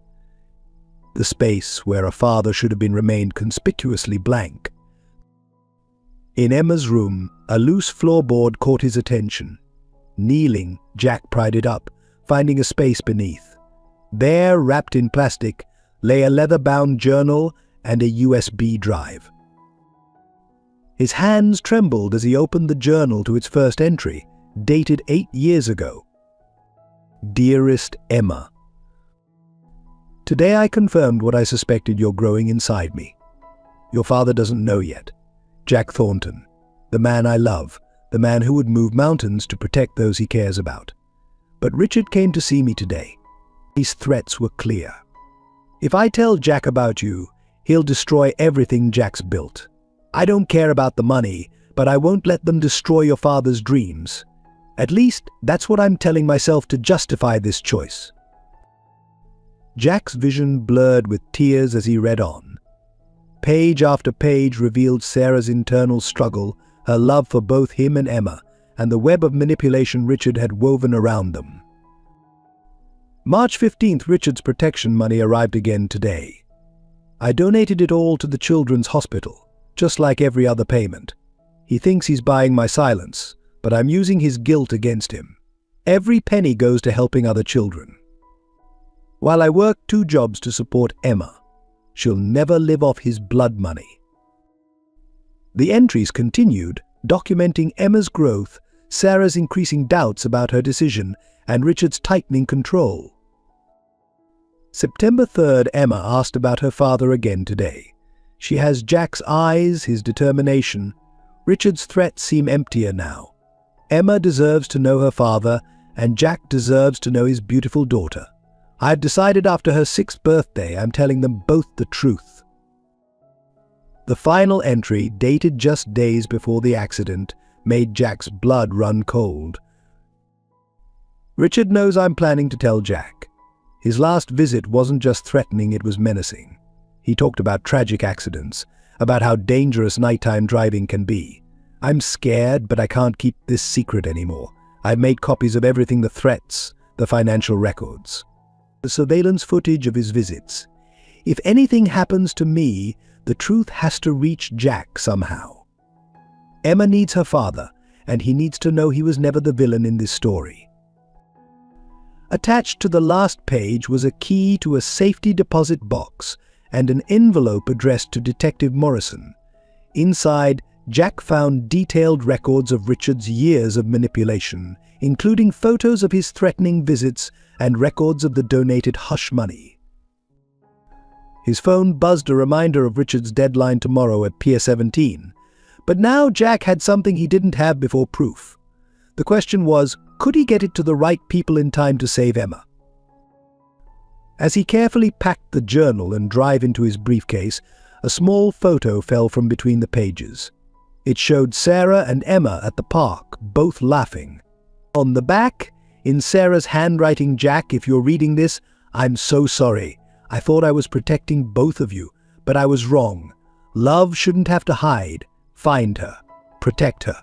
Be the father I know you can be." Pier 17 loomed dark and forbidding in the pre-dawn light. Jack parked his car 3 blocks away, Sarah's journal secure in his briefcase. He'd sent copies of everything to trusted sources, his lawyers, Detective Morrison, even selected media outlets with instructions to release them if he didn't check in by noon. Remember, Detective Morrison had said during their midnight meeting, "We'll be monitoring, but we can't move in until we have visual confirmation of Emma's safety. Signal us if you see her." The warehouse was a hulking shadow against the grey sky. Jack checked his watch, 5:45 a.m. He was early, but he'd learned enough from Sarah's journal to know Richard never played fair. As he approached, he could hear the gentle lap of water against the pier's supports, mixing with the distant sound of early morning traffic. Right on time, Jack Richards' voice echoed from the darkness. Always the punctual businessman, even now. Jack turned to find his former mentor emerging from the shadows, impeccably dressed as always. 2 armed men flanked him, their weapons poorly concealed under expensive jackets.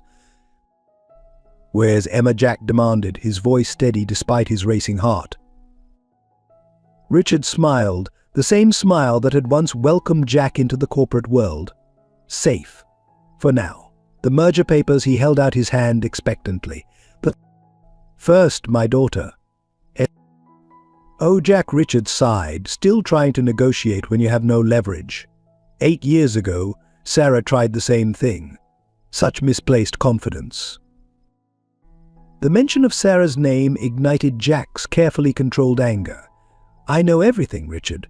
The threats, the fake payments, the accident. Sarah documented it all." For the first time, uncertainty flickered across Richard's face. "You're bluffing." "Am I?" Jack opened his briefcase slowly. "Sarah was smarter than you gave her credit for. Every payment you made, she donated to charity. Every threat she recorded. She knew you might try to silence her eventually."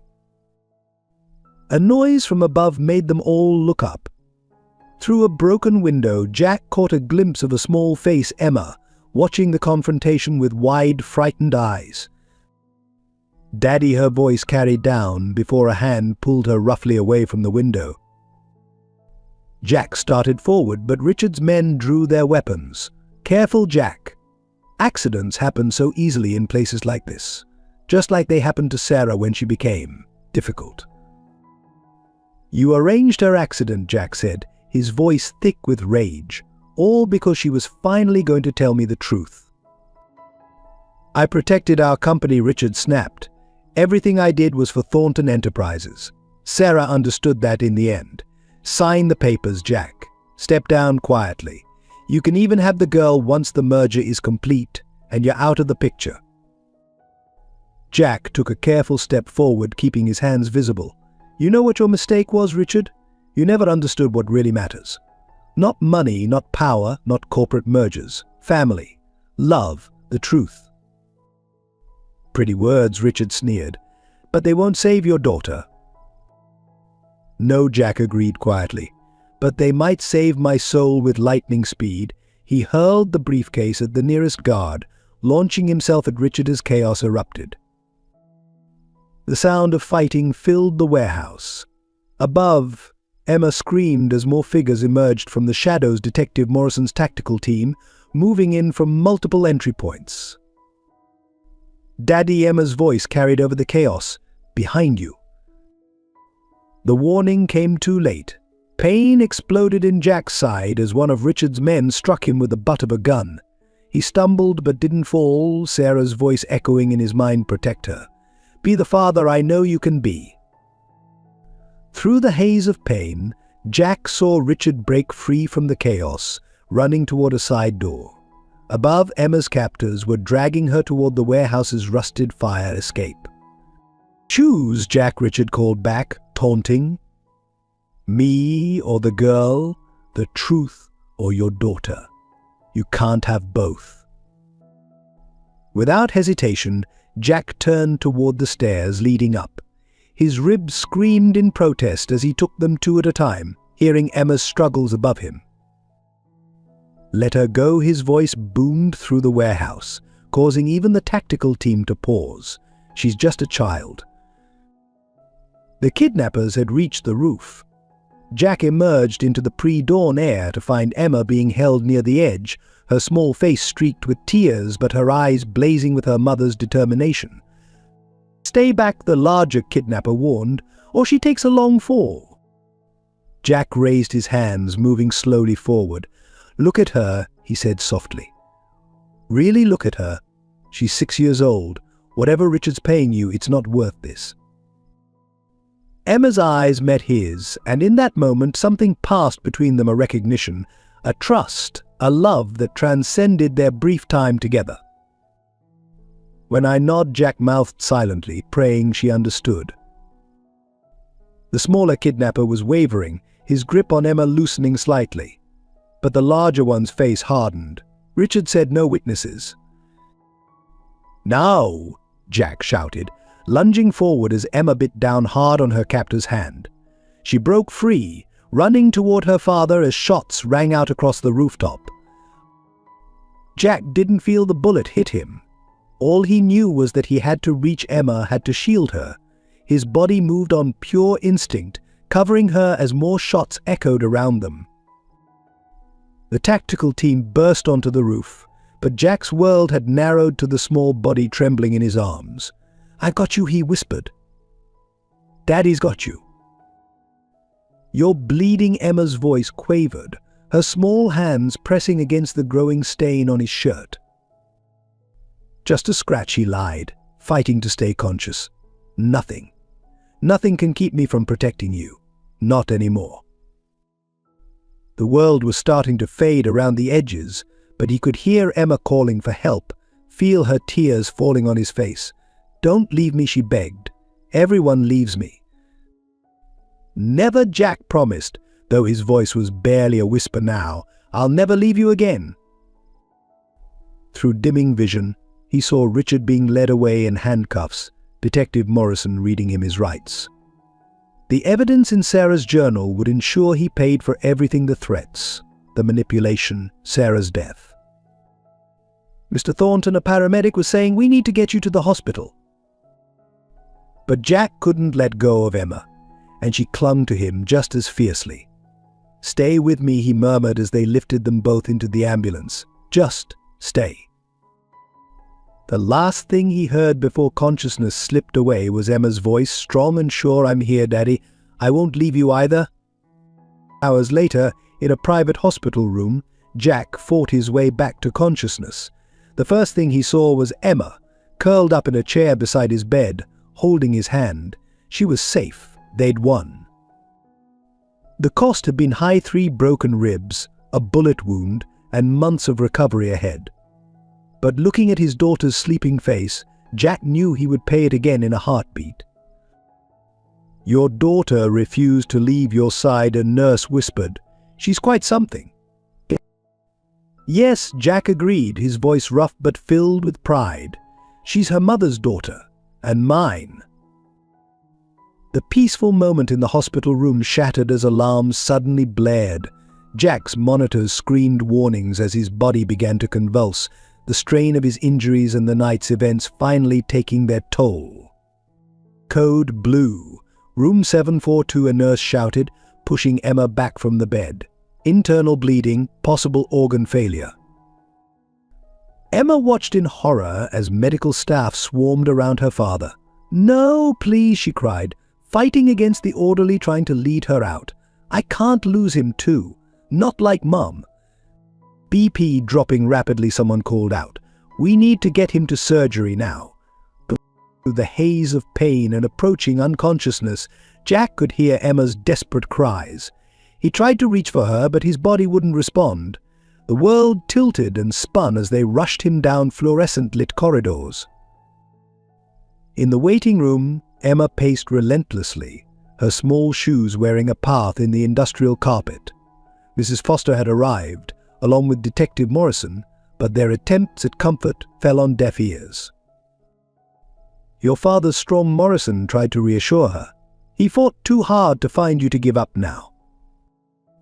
But Emma had seen that look before in the eyes of the paramedics the night her mother died. The same urgent movements, the same carefully controlled panic in professional voices. Hours crawled by. Doctors came and went, their faces grave. Extensive internal injuries, complications. "Doing everything we can," the words blurred together as Emma clutched her mother's photo, now joined by a hastily snapped picture of Jack from their brief time together. In the operating room, Jack floated in and out of consciousness.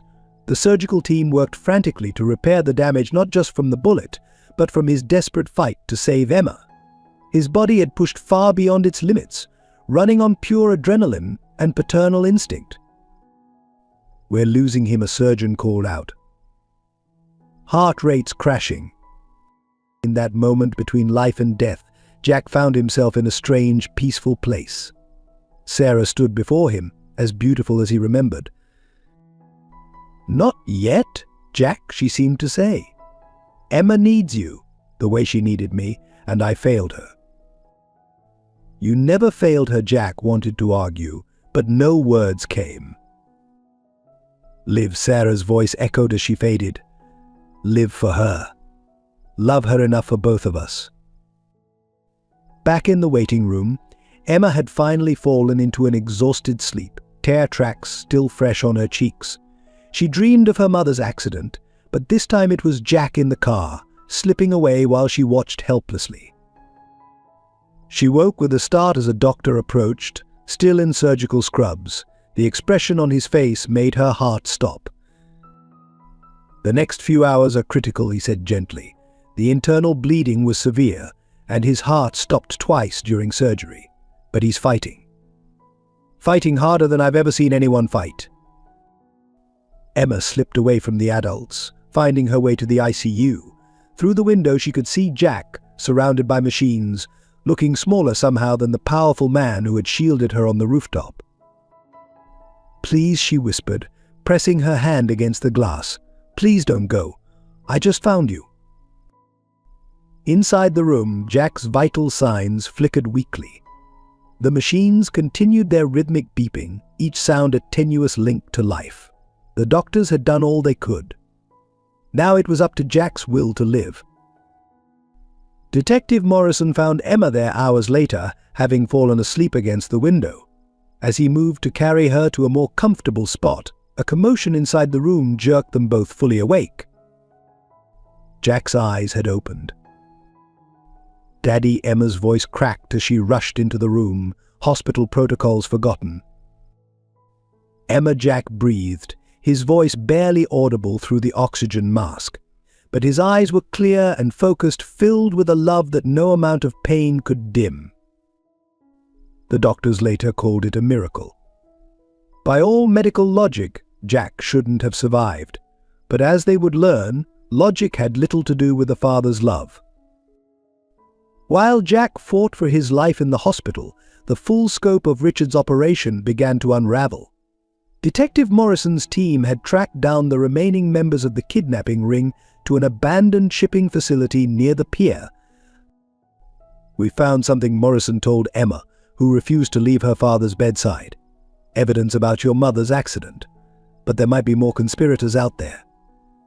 You and your father need to stay under protection." But even as he spoke, one of Richard's most loyal associates was putting a final desperate plan into motion. Security cameras caught a figure in medical scrubs entering the hospital, carrying forged credentials and a syringe filled with something that wasn't medicine. Emma, returning from the cafeteria, noticed the unfamiliar nurse entering her father's room.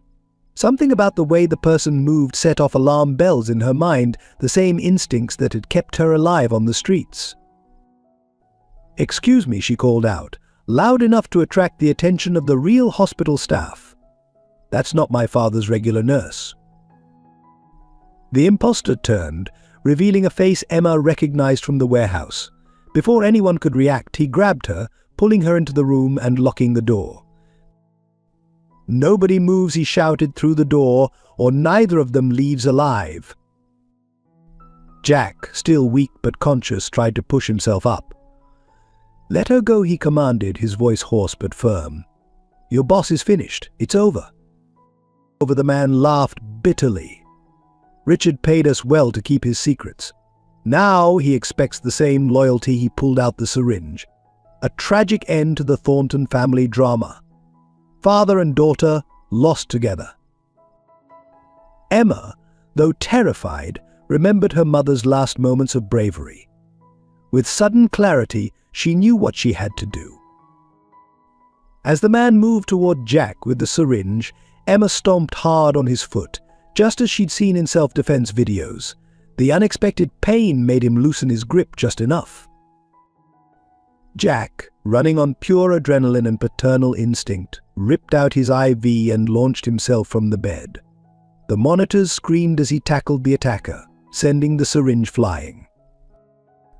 Outside, Morrison's team was preparing to breach the door when they heard the chaos inside. The sound of breaking glass and struggled breathing was punctuated by Emma's scream. The door burst open to reveal Jack collapsed on the floor, the would-be killer unconscious beside him. Emma knelt by her father, tears streaming down her face. "Stay with me," she begged, as medical staff rushed in. You promised not to leave." This time, Jack's smile was stronger. "Not going anywhere, princess. We Thorntons don't break our promises." As they stabilized Jack and took the attacker into custody, Morrison revealed what they'd found at the shipping facility: a complete record of Richard's crimes, including video footage of the night of Sarah's accident. "He had someone tamper with her brakes," Morrison explained gently. "We've arrested the mechanic. He confessed everything." Emma, curled up in the hospital chair that had become her second home, felt a strange mix of grief and relief. Mum knew, didn't she? That's why she was trying to tell me about Dad that night. "Your mother was incredibly brave," Morrison said. "And so are you. You both saved your father's life today." The next few days brought more revelations as Richard's empire crumbled. His associates facing serious charges began turning on each other. The truth about Sarah's death and Emma's concealment came to light in a way that even Richard's expensive lawyers couldn't suppress. Jack's recovery, though slow, was steady. Each day brought more color to his face, more strength to his voice. Emma rarely left his side, and the hospital staff had given up trying to enforce visiting hours for the determined young girl. "We make quite a team," Jack told her one evening, as they shared contraband ice cream smuggled in by Mrs. Foster. "Just like you and your mum were." Emma nodded, her face serious. "Mom used to say that love is the strongest force in the world. stronger than money or power or fear. She was right, Jack agreed, holding his daughter close. And now nobody can separate us again. The nightmares began 3 days after Jack came home from the hospital. Emma's screams would pierce the night, echoing through the penthouse halls. Each time, Jack would find her tangled in her sheets, fighting invisible enemies, crying out for both her parents. "Shh, sweetheart," he'd soothe, gathering her into his arms despite his still healing wounds. "You're safe now. Daddy's here." But safety, Emma was learning, was a fragile thing. She'd thought she was safe with her mother, until the rainy night took that away. She'd thought she was safe at the orphanage until desperate loneliness drove her to the streets. She'd thought she was safe when she found Jack, until Richard's men tore them apart. During the day, Emma became Jack's shadow, following him from room to room. If he had meetings at home, she'd sit quietly in the corner, her eyes never leaving him. If he had to take a phone call in another room, she'd panic. "The child is experiencing severe post-traumatic stress," Dr. Matthews, the child psychologist, explained during one of their family sessions. "She's lost one parent tragically, nearly lost another, and endured a traumatic kidnapping. Her attachment issues are completely normal." Normal or not, watching his daughter struggle broke Jack's heart. Emma refused to return to school, convinced something would happen to Jack while she was gone. She wouldn't play with other children, wouldn't let anyone but Jack touch her. The media attention only made things worse. Photographers camped outside their building, hoping to catch glimpses of the Thornton tragedy survivors. Every flash of a camera made Emma flinch, reminding her of lightning on that fatal rainy night. "Make them go away," she'd beg, hiding her face in Jack's jacket whenever they had to leave the building. "They're watching us like the bad men did." Even visits from well-meaning friends became ordeals. When Mrs. Foster came to check on them, Emma hid in her closet, convinced that someone would try to take her back to the orphanage. "She needs time," Jack told concerned visitors. "We both do." The nights were the hardest. Emma would fight sleep until exhaustion won, terrified of the dreams that waited. In her nightmares, the car crash and the warehouse kidnapping merged into an endless loop of loss and fear. One particularly bad night, Jack found her in Sarah's old room, the one he'd recreated exactly as Emma described it, hoping to give her a connection to her mother. "I keep trying to remember her voice," Emma whispered, clutching Sarah's old sweater. "But it's fading. What if I forget her like she forgot to tell me about you?" Jack sat beside her, his heart aching. "Your mother never forgot about me, sweetheart. She was trying to protect us both in her own way." "But what if you have to protect me too? What if you have to go away like she did?" The fear in her voice was palpable. Jack pulled her close, letting her feel his heartbeat, solid and steady. "I'm not going anywhere, Emma. We protect each other now, remember." During therapy sessions, Emma would draw picture after picture of the same scene: a car in the rain, a warehouse by the pier, a hospital room full of machines. Dr. Matthews called it processing trauma. Jack called it torture, watching his daughter relive her worst moments over and over. "Will it ever get better?" he asked the therapist privately. "Children are remarkably resilient," Dr. Matthews assured him. "But healing isn't linear. There will be good days and bad days. The key is consistency, patience, and love." Love they had in abundance. Jack rearranged his entire life around Emma's needs. Board meetings were conducted via video call. Business trips were postponed indefinitely. Every decision, from hiring new security to choosing dinner, was made with Emma's comfort in mind. Slowly, almost imperceptibly, small changes began to appear. Emma would occasionally let Jack out of her sight for short periods. She started sleeping in her own bed again, though her door had to remain open. She even agreed to have Lucy visit, though she stayed close to Jack the entire time. But trust, once shattered, proved harder to rebuild. Emma's world had narrowed to just her and Jack, and she seemed determined to keep it that way. The corporate world showed no mercy in the aftermath of the Richard scandal. Despite the truth coming to light, the damage to Jack's reputation seemed irreparable. Headlines shifted from Thornton's redemption to Can Thornton Enterprises survive its founder's fall? Board members, once loyal allies, distanced themselves quickly. While we sympathize with Mr. Thornton's personal situation, their official statement read, the company must prioritize stability and shareholder confidence. The Jensen merger, which Richard had tried to force through kidnapping and extortion, collapsed spectacularly. Stock prices plummeted. Long-term investors pulled out, unwilling to weather the storm of negative publicity. "They're saying you were complicit," his PR director reported grimly, "that you must have known about Richard's activities. The narrative is that you either turned a blind eye or were too incompetent to notice corruption in your own company." Jack watched from his home office as financial news channels dissected his fall from grace. Former employees, sensing opportunity, emerged with stories of his supposedly tyrannical leadership style. Business rivals seized the moment to poach key clients and talented staff. 20 years of building something from nothing, Jack mused, watching another expert panel debate his failures, all undone in weeks. Even his charitable works came under scrutiny. Organizations returned donations, concerned about the optics of association. The Children's Hospital wing bearing his name was quietly renamed. The scholarship foundation he'd established was suspended pending review. The social fallout was equally brutal. Country club memberships were revoked, dinner party invitations dried up, former friends crossed the street to avoid conversation. The elite circles that had once celebrated him now treated him like a cautionary tale. "We always knew there was something off about him," they'd whisper at galas he no longer attended. "Too focused on work, never married, and now this mess with an illegitimate child. No wonder his company was corrupt." His lawyer's office became a revolving door of civil suits and regulatory investigations.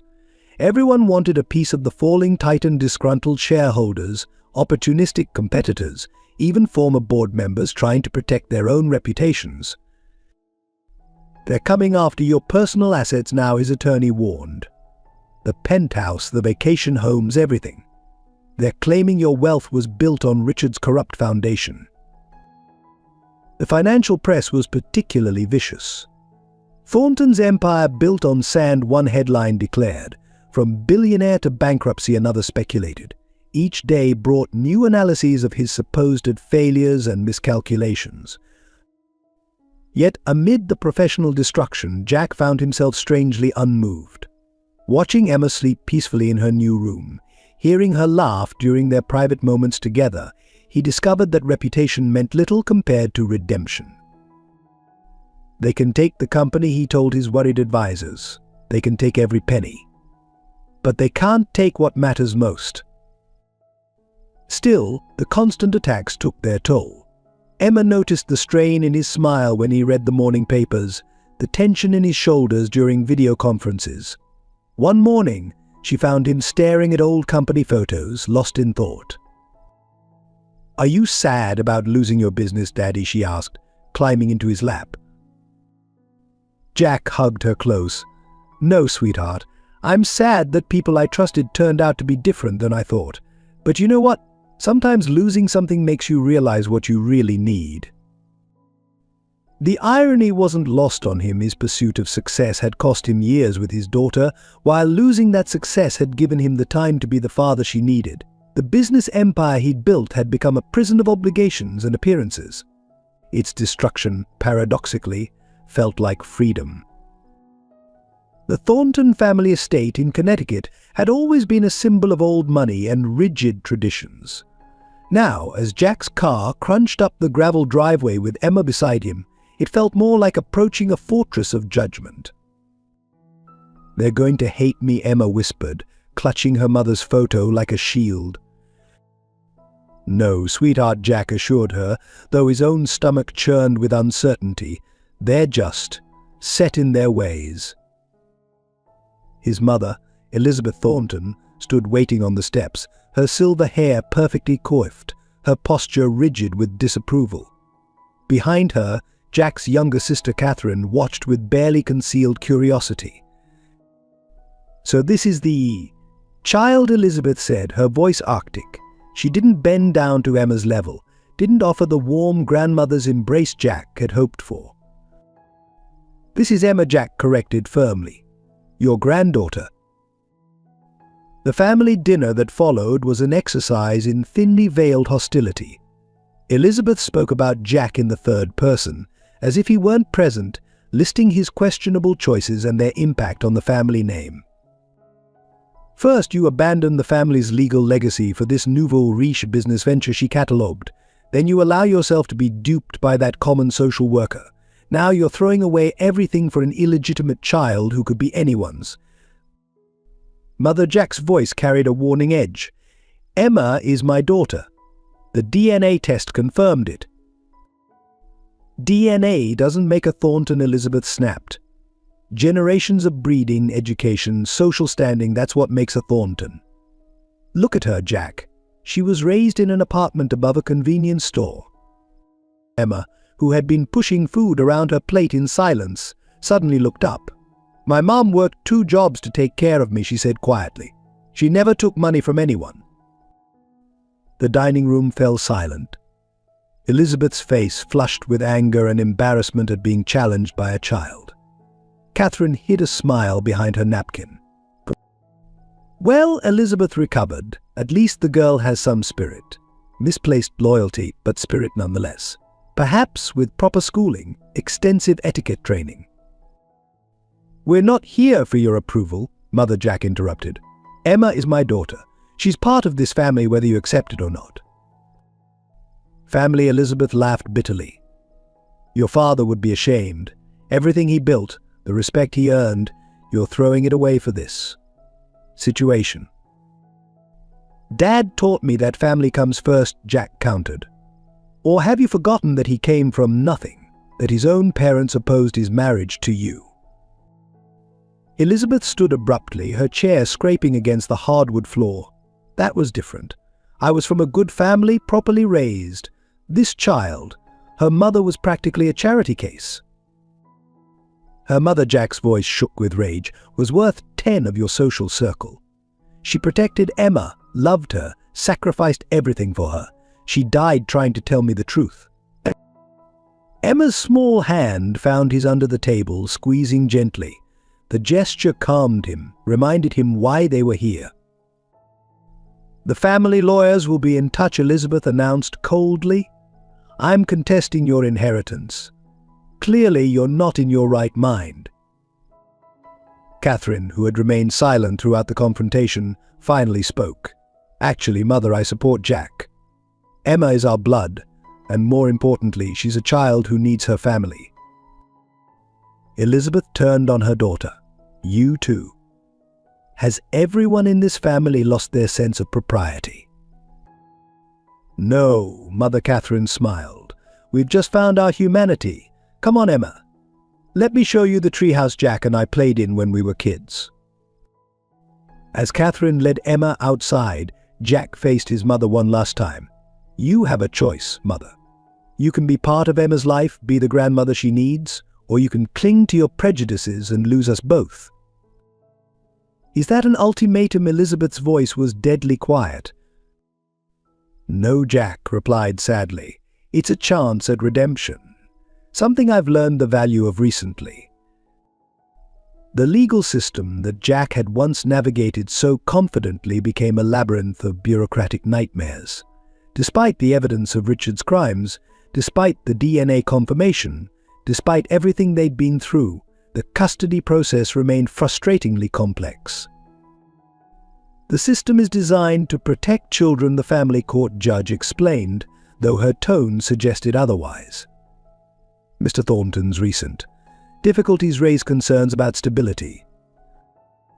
The irony was bitter. The same system that had failed to protect Emma from Richard's kidnapping plot now used that incident to question Jack's fitness as a parent. They're saying your financial losses make you an unsuitable guardian, his lawyer explained during a late-night strategy session. Your mother's challenge to the inheritance isn't helping. The court sees uncertainty. Emma sat through endless interviews with court-appointed evaluators, each one forcing her to relive her trauma. How did you feel when your mother died, they'd ask. Are you sure Mr. Thornton is your father? Aren't you scared living with someone you barely know? I know him, Emma would insist, her small voice growing hoarse from repetition. He saved me. He's my daddy. The Child Welfare Department, overwhelmed and underfunded, lost crucial paperwork 3 times. Each delay meant more anxiety, more sleepless nights, more fear that they would be separated again. The system isn't built for cases like yours, Mrs. Foster admitted during a supportive visit. It's designed to prevent fraud, to stop traffickers, to protect children from predators. But sometimes it protects so hard it hurts the very people it's meant to help. Social workers, though generally sympathetic, were bound by rigid protocols. Home visits were scheduled and rescheduled, background checks were repeated. Every aspect of their lives was scrutinized under an unforgiving microscope. The court-mandated psychological evaluations were particularly grueling. Emma's trauma responses were labeled as attachment issues. Jack's determination to protect her was characterized as obsessive behavior. They're trying to pathologize love, Jack raged after one particularly difficult session. They want us to prove we're a family while doing everything they can to keep us apart. Even their living arrangements came under scrutiny. The penthouse, once a symbol of success, was now deemed unsuitable for a child's emotional development. The security measures Jack had installed were criticized as excessive and potentially damaging. What do they want from us? Emma cried one night after another disappointing court hearing. Why won't they just let us be together? The final insult came when a junior judge, newly appointed and eager to make a name for himself, suggested Emma return to Riverside Children's Home temporarily while the legal issues were resolved. Over my dead body, Jack declared, his voice carrying through the courthouse corridors. The outburst, though understandable, earned him another negative mark in his file. Emma's education became another battlefield. The elite private schools that had once courted Jack's donations now cited admission policies and waiting lists. Public schools questioned their residency status due to the ongoing custody battle. Everyone's so afraid of making a mistake that they won't do what's right, Detective Morrison observed, watching Emma and Jack navigate another round of paperwork. The injustice of it all wore on them both. Emma grew quieter, more withdrawn, afraid that any wrong move would give the system an excuse to separate them. Jack's nights were spent poring over legal documents, searching for any way to break through the bureaucratic walls. Sometimes Jack confided to Mrs. Foster, I think Richard's still winning. He couldn't break us with violence or threats, but this system, it's doing his work for him. Yet even as the legal battles dragged on, their bond grew stronger. Each obstacle, each setback, each unfair ruling only reinforced their determination to stay together. The system might fail them, but they wouldn't fail each other. The breakthrough came on a rainy night eerily similar to the one that had taken Sarah's life. Detective Morrison arrived at the penthouse unannounced, holding a waterproof evidence bag containing a letter. We found this in Sarah's safety deposit box, he explained. The bank finally processed our warrant. It was meant for both of you. Emma and Jack sat together on the couch, the sealed letter between them like a bridge across time. Jack's hands trembled as he carefully opened the envelope, Sarah's familiar handwriting emerging from the pages. My dearest Emma and Jack, if you're reading this, then my worst fears have come true. I've tried so many times to tell you both the truth, but Richard's threats always stopped me. Not anymore. The truth needs to be told even if I'm no longer here to tell it. Jack, that summer we spent together wasn't just a beautiful memory, it was the beginning of something miraculous. When I discovered I was pregnant, my heart was filled with joy and terror in equal measure. I knew you would be an amazing father. I also knew Richard would never allow it. He came to me one night at the children's home, all smooth words and veiled threats. He showed me documents, files detailing how he could destroy your career, your dreams, everything you'd worked for. He offered me money to disappear, money I never took, though he kept sending it. Every penny went to the children's home, my own private rebellion against his control. Emma, my brave, beautiful girl, I thought I was protecting you both. Richard painted a picture of scandal, of Jack's reputation in ruins, of a child growing up in the shadow of public shame. I convinced myself that giving you a simple, quiet life with just me was better than risking everything falling apart. But I was wrong. So terribly wrong. Watching Emma grow, seeing Jack's features emerge in her smile, his determination in her eyes, the matching birthmarks that Providence gave you both, my certainty began to crumble. Every time Emma asked about her father, every time I saw Jack's success celebrated in the news, the weight of my silence grew heavier. Richard must have sensed my resolve weakening. His visits became more frequent, his threats more explicit. He talked about accidents, about how fragile life could be. I started gathering evidence, recording our conversations, documenting everything. It's all here in this safety deposit box. Jack, please forgive me for robbing you of these precious years with our daughter. I thought I was being strong, but real strength would have been fighting for the truth, fighting for Emma's right to know her father, fighting for the love I knew you were capable of giving.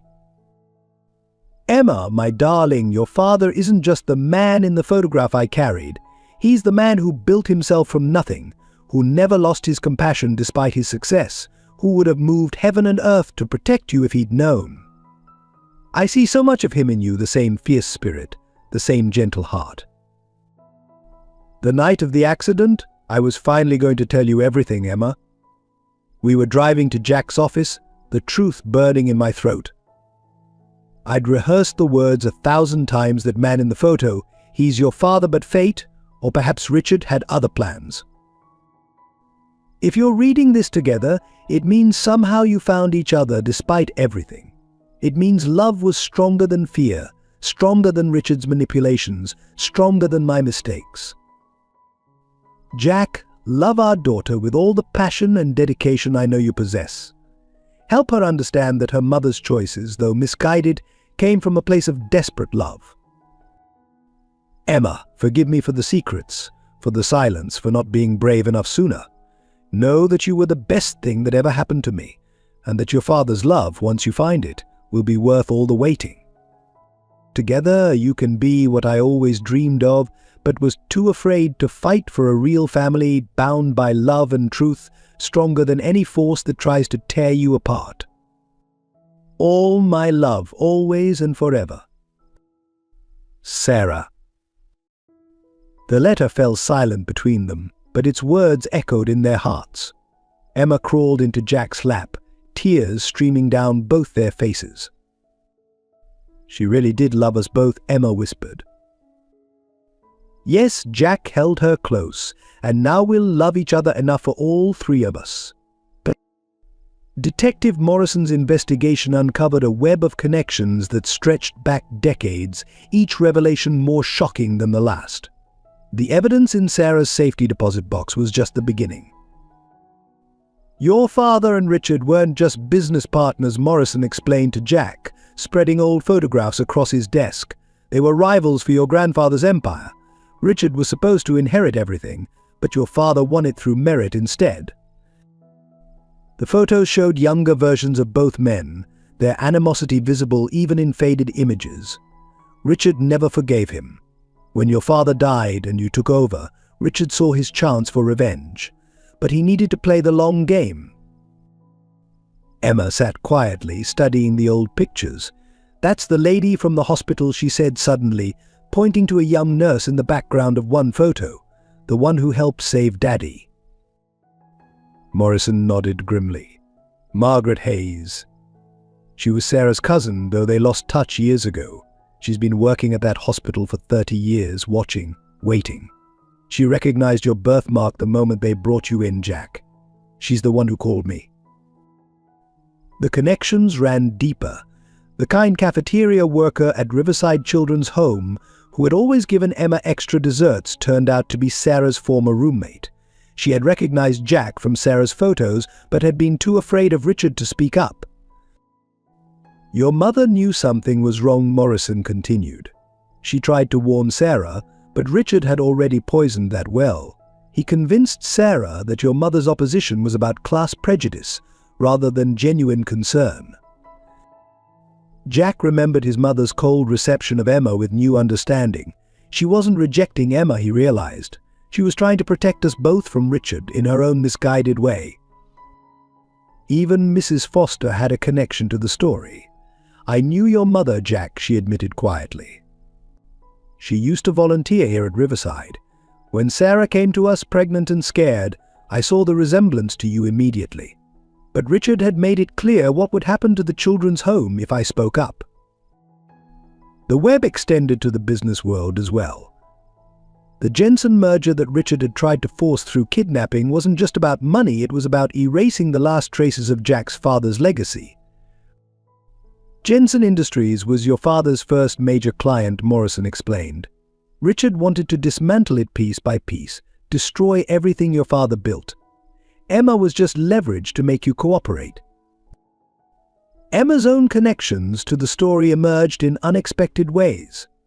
The doctor who had treated her after the car accident was the same one who had delivered her in secret, bound by Richard's threats to stay quiet. "I always wondered why he looked at me so strangely," Emma mused, "like he knew something but couldn't say it." Each revelation painted a picture of lives carefully manipulated by Richard's patient malice. He had spent years positioning people like chess pieces, all leading to his ultimate goal of destroying the Thornton legacy. But he made one crucial mistake, Morrison concluded. He underestimated the power of these connections. Each person he threatened, each secret he buried, became a potential ally once the truth started coming out. The nurse who saved Jack, the cafeteria worker who comforted Emma, Mrs. Foster who protected them both, all had been waiting for a chance to right the wrongs they'd been forced to witness. "It's like Mom wrote in her letter," Emma said softly. "Love was stronger than fear in the end." As each connection came to light, the pieces of their family puzzle finally began to make sense. The strength of blood ties, the power of shared history, the resilience of love, all had survived Richard's attempts to destroy them. The final piece of the puzzle emerged from an unexpected source, a series of video recordings Sarah had secretly made during her meetings with Richard. The tapes, found hidden in the walls of her old apartment, revealed a truth far darker than anyone had imagined. "You don't understand," Sarah Richards' voice crackled through the old recordings. "This isn't just about Jack or the company. This is about destiny. The Thorntons stole everything from me, and their precious bloodline ends here." The recordings showed Sarah, young and frightened but defiant, facing Richard across her small kitchen table. "I won't let you use my baby as a weapon against Jack," she declared. "Oh, but you will." Richard's smile was chilling. "Because if you don't, accidents happen. Terrible accidents. To social workers, to the children they care for, to entire orphanages. How many innocent lives are you willing to sacrifice for your romantic notions?" Each tape revealed layers of manipulation and threats. Richard hadn't just threatened Jack's career or Sarah's safety, he had systematically targeted every child in her care at the social services center, every vulnerable family she worked with. "He knew exactly how to break her," Jack whispered, watching the recordings with tears in his eyes. "Sarah would sacrifice anything to protect children, even her own happiness." Emma sat beside her father, clutching Sarah's old diary. "Listen to this entry," she said, her voice trembling. "Today Richard showed me photos of Jack with other women, carefully staged to look intimate. He says he'll send them to every newspaper, destroy Jack's reputation, make it impossible for our child to ever be proud of their father. I won't let him turn my baby's legacy into a scandal." The diary entries painted a picture of a woman caught in an impossible choice: reveal the truth and watch innocent lives be destroyed, or maintain her silence and protect everyone except herself. "There's more," Detective Morrison added grimly. "Sarah was investigating Richard's involvement in several suspicious deaths at other orphanages. Children who mysteriously disappeared, adoption records that vanished. She was close to exposing everything." The final recording, made just days before the accident, showed Sarah at her most determined. "I've made copies of everything," she told the camera. "The threats, the evidence of his crimes, his plans for revenge against the Thorntons. If anything happens to me, the truth will come out." That's why he had to stop her, Jack realized. She wasn't just going to tell me about Emma. She was going to expose his entire operation. The most heartbreaking revelations came from Sarah's private letters to Emma, never sent but carefully preserved. "My dearest daughter." One read, "Every day I see more of your father in you. His strength, his kindness, his determination to do what's right. I pray that someday you'll understand why I kept you apart. Not from shame or fear, but from love so deep it hurts." Emma's own memories began to surface, moments that suddenly made sense.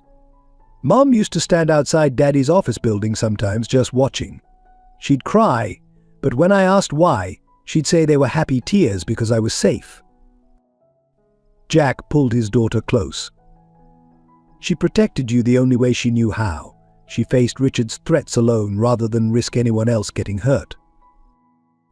The final tape contained Sarah's last recorded words, made the morning of the accident. "I can't stay silent anymore," she declared. "Emma deserves her father. Jack deserves to know his daughter. The truth deserves to be told, whatever the cost. Richard's power ends today." Hours later, her car's brakes would fail on a rainy night, but Sarah's courage had already set in motion the events that would eventually bring her daughter and Jack together. As Sarah's recordings and evidence became public, a wave of shame swept through the community. The same people who had been quick to judge, quick to condemn, now faced the uncomfortable truth of their own prejudices. The country club that had revoked Jack's membership sent a formal apology, accompanied by newspaper clippings of their own snide coverage of the scandal. "We were wrong," the letter read. "We let social status blind us to human dignity." At Riverside Children's Home, parents who had withdrawn their adoption applications began to return, many bringing tearful apologies. "We taught our children to fear difference," one mother admitted during a community meeting, "when we should have taught them to seek truth." The media's tone shifted dramatically. Headlines that had once screamed accusations now told a different story. Sarah Miller, the unsung hero, a mother's ultimate sacrifice, love triumphs over prejudice. Local business leaders who had distanced themselves from Jack now struggled with their conscience. "We abandoned a man who lost everything trying to protect his child," the Chamber of Commerce president acknowledged publicly. "We chose gossip over loyalty." Even the elite private schools that had rejected Emma now sent representatives to their home, offering scholarships and special programs. Jack declined them all with quiet dignity. "My daughter's worth doesn't depend on your approval," he told them. The most profound changes came from the children. Emma's former classmates, who had once whispered cruel rumors, organized a memorial garden for Sarah at their school. "We didn't understand," they wrote in their dedication. "But now we see what real courage looks like." Elizabeth Thornton, Jack's mother, made perhaps the most public reversal. She called a press conference on the steps of the family estate, Emma standing proudly beside her. "I forgot our own family's history," she announced. "How my husband faced prejudice for marrying beneath his status. How love matters more than social standing." The hospital staff, who had once viewed Jack with suspicion, now shared stories of Sarah's secret visits, watching her daughter from afar, never revealing her connection to the powerful Thornton family. She could have chosen an easier path, one nurse recalled, but she chose love over comfort every time. Detective Morrison organized a community forum where people could share their stories of how prejudice had affected their own lives. The event became a catalyst for healing as families from all social backgrounds found common ground in their experiences. "We were so quick to believe the worst," Mrs. Foster addressed the gathered crowd. because it's easier to judge than to understand, easier to condemn than to show compassion. The children at Riverside created a mural depicting Sarah's story, showing how love could transcend social barriers. Emma helped paint the central image, a heart connecting two hands across a divide. Local newspapers printed retractions of their earlier accusations, accompanied by editorials examining how social bias had influenced their coverage. "We owe the Thornton family more than an apology," one editor wrote. "We owe our community a commitment to better journalism." The transformation wasn't instant or universal, but it was profound. People began to look more closely at their own assumptions, their own biases. The story of Sarah, Jack, and Emma became a touchstone for discussions about judgment and redemption. Sometimes it takes a mirror to see our own ugliness, Jack reflected during a charity event supporting single parents. But it also shows us who we can become when we choose love over fear. The courtroom fell silent as Judge Miranda Chen entered, her face unreadable as she took her seat. After months of legal battles, countless hearings, and mountains of evidence, the moment of truth had arrived. "In the matter of custodial rights for Emma Miller Thornton," she began, her voice clear and firm, "this court has reviewed extensive evidence, including the recently discovered recordings of Sarah Miller and the full scope of Richard Matthews' criminal activities." Jack squeezed Emma's hand gently as they sat together in the front row. Around them, the courtroom was packed with supporters: Mrs. Foster, Detective Morrison, the staff from Riverside, and even Elizabeth Thornton, sitting straight back but with tears in her eyes. "The court recognizes that traditional custody procedures were designed for different circumstances," Judge Chen continued, "but the law must evolve to serve justice, not hinder it. The extraordinary events surrounding this case demand an extraordinary response." She paused, looking directly at Emma and Jack. "The DNA evidence is unequivocal. The emotional bond between father and daughter is profound. The documented sacrifices of Sarah Miller prove her desire for this reunion. Therefore," the next word seemed to hang in the air, "this court grants full and permanent custody of Emma Miller Thornton to her father, Jack Thornton, with all rights and responsibilities therein." The courtroom erupted in applause. Emma launched herself into Jack's arms, both of them crying openly. "It's real now," she whispered. "Nobody can take you away again." Judge Chen wasn't finished.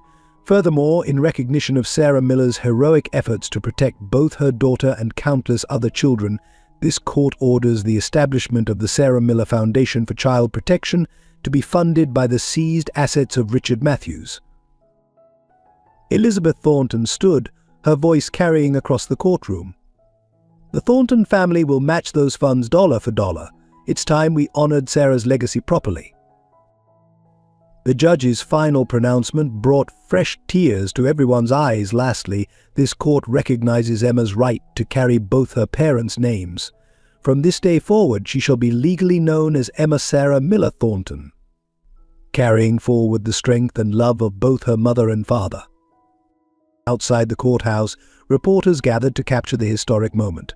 But instead of facing them alone, Jack and Emma found themselves surrounded by their extended family, not just by blood, but by choice. Mrs. Foster hugged them both. "Sarah would be so proud today. Her daughter has everything she wished for: her love, security, and truth." Detective Morrison shook Jack's hand. "Sometimes justice takes the long way home, but it gets there eventually." Elizabeth approached Emma tentatively. "My dear granddaughter, I hope you'll give me the chance to make up for lost time." Emma's response was to hug her grandmother tightly, bridging years of misunderstanding with simple acceptance. Back at home, Jack and Emma added the court decree to their growing wall of family photos. Sarah's picture held the central spot, watching over them as they built their new life together. "Can we visit Mom's garden?" Emma asked. The memorial garden at Riverside had become their special place, where they felt closest to Sarah's spirit. "Of course," Princess Jack smiled. "We'll take Grandma Elizabeth too. It's time for her to really know your mother's story." As they stood in the garden later that day, 3 generations of Thorntons united at last. Elizabeth placed a hand on the memorial plaque. "Thank you, Sarah," she whispered, "for giving us this precious gift, for teaching us what family really means." Emma slipped her hands into her father's and grandmother's. "Mom always said love finds a way," she said softly. She was right. The transformation of the community began with small gestures that grew into profound changes. The story of Sarah, Jack, and Emma had touched something deep in people's hearts, challenging them to examine their own prejudices and preconceptions. Riverside Children's Home became a symbol of this change. What had once been a place people drove past without noticing became the center of community involvement. Local businesses sponsored renovations, families volunteered their time, and children from private schools began regular play dates with the residents. "We're breaking down walls we didn't even know we'd built," Mrs. Foster observed, watching children from all backgrounds playing together in the newly renovated playground. The Sarah Miller Memorial Garden, once a simple tribute, had blossomed into a community gathering space. The country club that had once shunned Jack now hosted monthly fundraisers for the Sarah Miller Foundation. Society matrons who had whispered cruel gossip now championed programs supporting single parents and at-risk children. "It's not just about money," Elizabeth Thornton explained at one such event. "It's about changing how we see each other, about recognizing the humanity in every story." Local schools incorporated Sarah's story into their curriculum, teaching children about courage, prejudice, and the power of truth. Emma was invited to speak to classes, her quiet strength touching young hearts and minds. "My mom always said that love is stronger than fear," she would tell them. She was right. Look at us now, all different, all together, all part of something bigger than ourselves. The business community underwent its own transformation. Companies that had once valued only profit margins now established family-friendly policies and support systems for working parents. Jack's new venture focused on ethical business practices and community development. "We're building something different now," he told his employees. "Success isn't just about numbers on a spreadsheet. It's about the lives we touch, the communities we strengthen." The media, chastened by their earlier rush to judgment, developed new guidelines for covering sensitive stories. The Thornton case, as it became known in journalism schools, was studied as an example of how bias could distort reporting. Even the legal system began to change. Judge Chen's groundbreaking decision became a precedent for other cases involving complex family situations. "The law must serve humanity," she often said, not the other way around. The annual Sarah Miller Memorial Walk became the city's largest charity event, drawing participants from all walks of life. People who would never have mixed before found themselves walking side by side, sharing stories and building connections. Religious leaders who had once preached judgment now spoke of compassion and understanding. "Sarah Miller's sacrifice teaches us about unconditional love," one minister declared. "Who are we to judge what we don't understand?" The transformation reached into unexpected places. Local artists created murals celebrating diversity and family love. Restaurants that had once catered only to the elite now hosted community dinners where everyone was welcome. Perhaps most significantly, the children of the community led the way in acceptance and inclusion. Playdates and birthday parties crossed all social boundaries. Emma's friends from Riverside were just as welcome in mansions as in modest homes. The children show us the way Mrs. Foster noted. They see with their hearts, not with their prejudices. The Sarah Miller Foundation became a model for other cities, its programs spreading across the country. What had begun as one woman's sacrifice had grown into a movement for social change. The Sarah Miller Foundation launched on what would have been Sarah's 35th birthday. Its mission as clear as it was ambitious: to transform the lives of orphaned and vulnerable children across the country. "My mum believed every child deserves love," Emma declared at the opening ceremony, her voice strong and clear. "This foundation will make her dream come true for others." The foundation's headquarters occupied the entire top floor of the renovated Thornton building. Instead of corporate artwork, the walls displayed children's drawings and photographs of successful adoptions. Jack's office, once a testament to business success, now showcased Emma's artwork and family photos. The Foundation's first initiative was the Sarah Miller Scholarship Program, providing educational support from elementary through college for children in the foster system. Education was Sarah's passion, Jack explained. We're continuing her legacy. Elizabeth Thornton surprised everyone by taking an active role in the Foundation's development. She transformed her social connections into a powerful network of support, convincing wealthy families to not just donate money, but to actively participate in mentoring programs. Sarah taught us that true wealth isn't in our bank accounts, Elizabeth would say at fundraising events. It's in the lives we touch, the families we help create. The Foundation's innovative programs quickly gained national attention. The Family Finding Initiative used advanced technology to locate distant relatives of orphaned children, leading to countless reunions. The Bridge to Home program provided transitional support for families going through the adoption process. Mrs. Foster joined the Foundation's board, bringing decades of experience in child welfare. We're not just placing children in homes, she explained. We're creating support systems that ensure these families succeed. The Foundation established satellite offices in every major city, each one designed to feel welcoming to children. Play areas, counseling rooms, and family meeting spaces replaced traditional office layouts. Every location included a memorial garden inspired by the one at Riverside. Emma took particular pride in the Sarah Stories program, where children in the system could share their experiences through art, writing, and music. Mom always said every child has a story worth telling, she explained. Now they have a place to tell it. The Foundation's legal advocacy team, led by attorneys who had worked on Jack and Emma's case, fought for reforms in adoption and foster care laws. Their successes included streamlined adoption procedures and improved support for single-parent adoptions. Professional sports teams and celebrities joined the cause, creating public service announcements and hosting events. But the real stars were the children themselves, whose stories of resilience and hope inspired others to get involved. The Foundation's annual Family Festival became a citywide celebration, bringing together adopted children, foster families, and community supporters. The event always concluded with a lantern release, symbolizing hope and new beginnings. Research grants funded studies on improving outcomes for children in the system.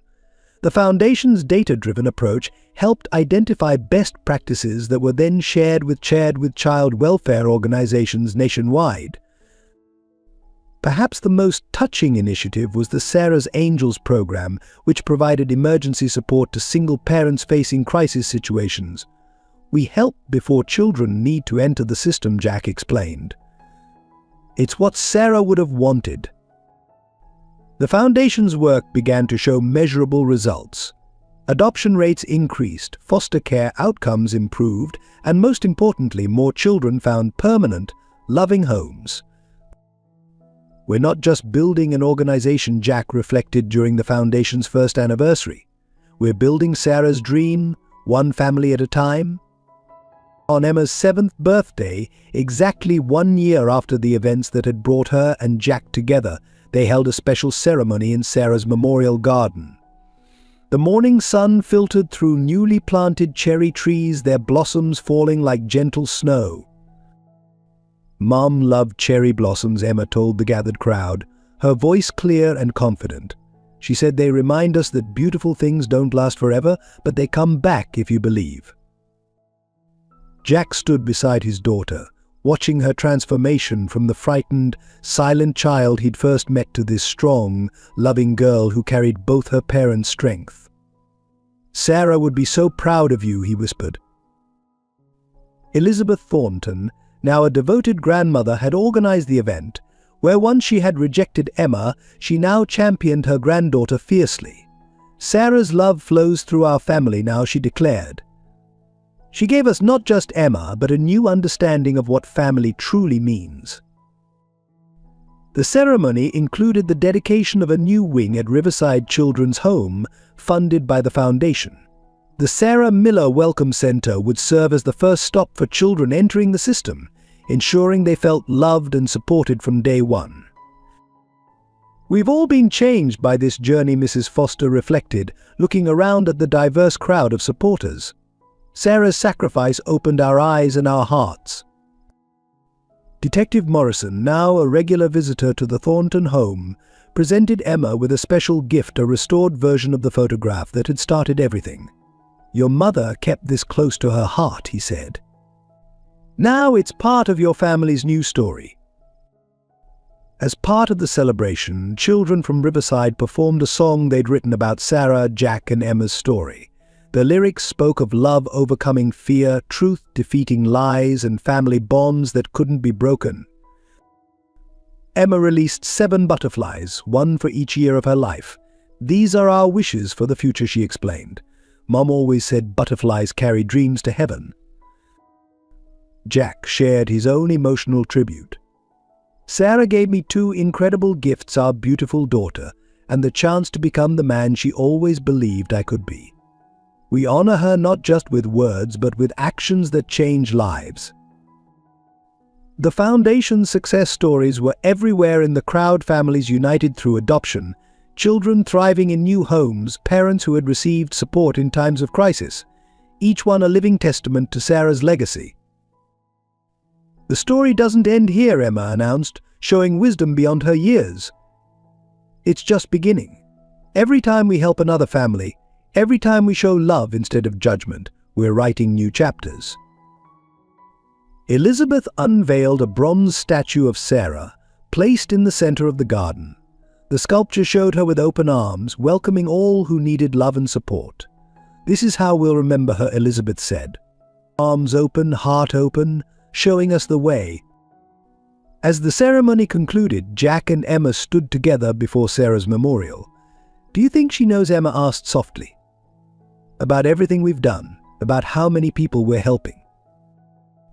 Jack pulled his daughter close. "I believe she does, Princess. And I believe she's smiling, knowing that her love created all of this." The cherry blossoms continued to fall, nature's gentle reminder that beauty can emerge from loss, that love can transform pain into purpose, that family bonds transcend even death itself.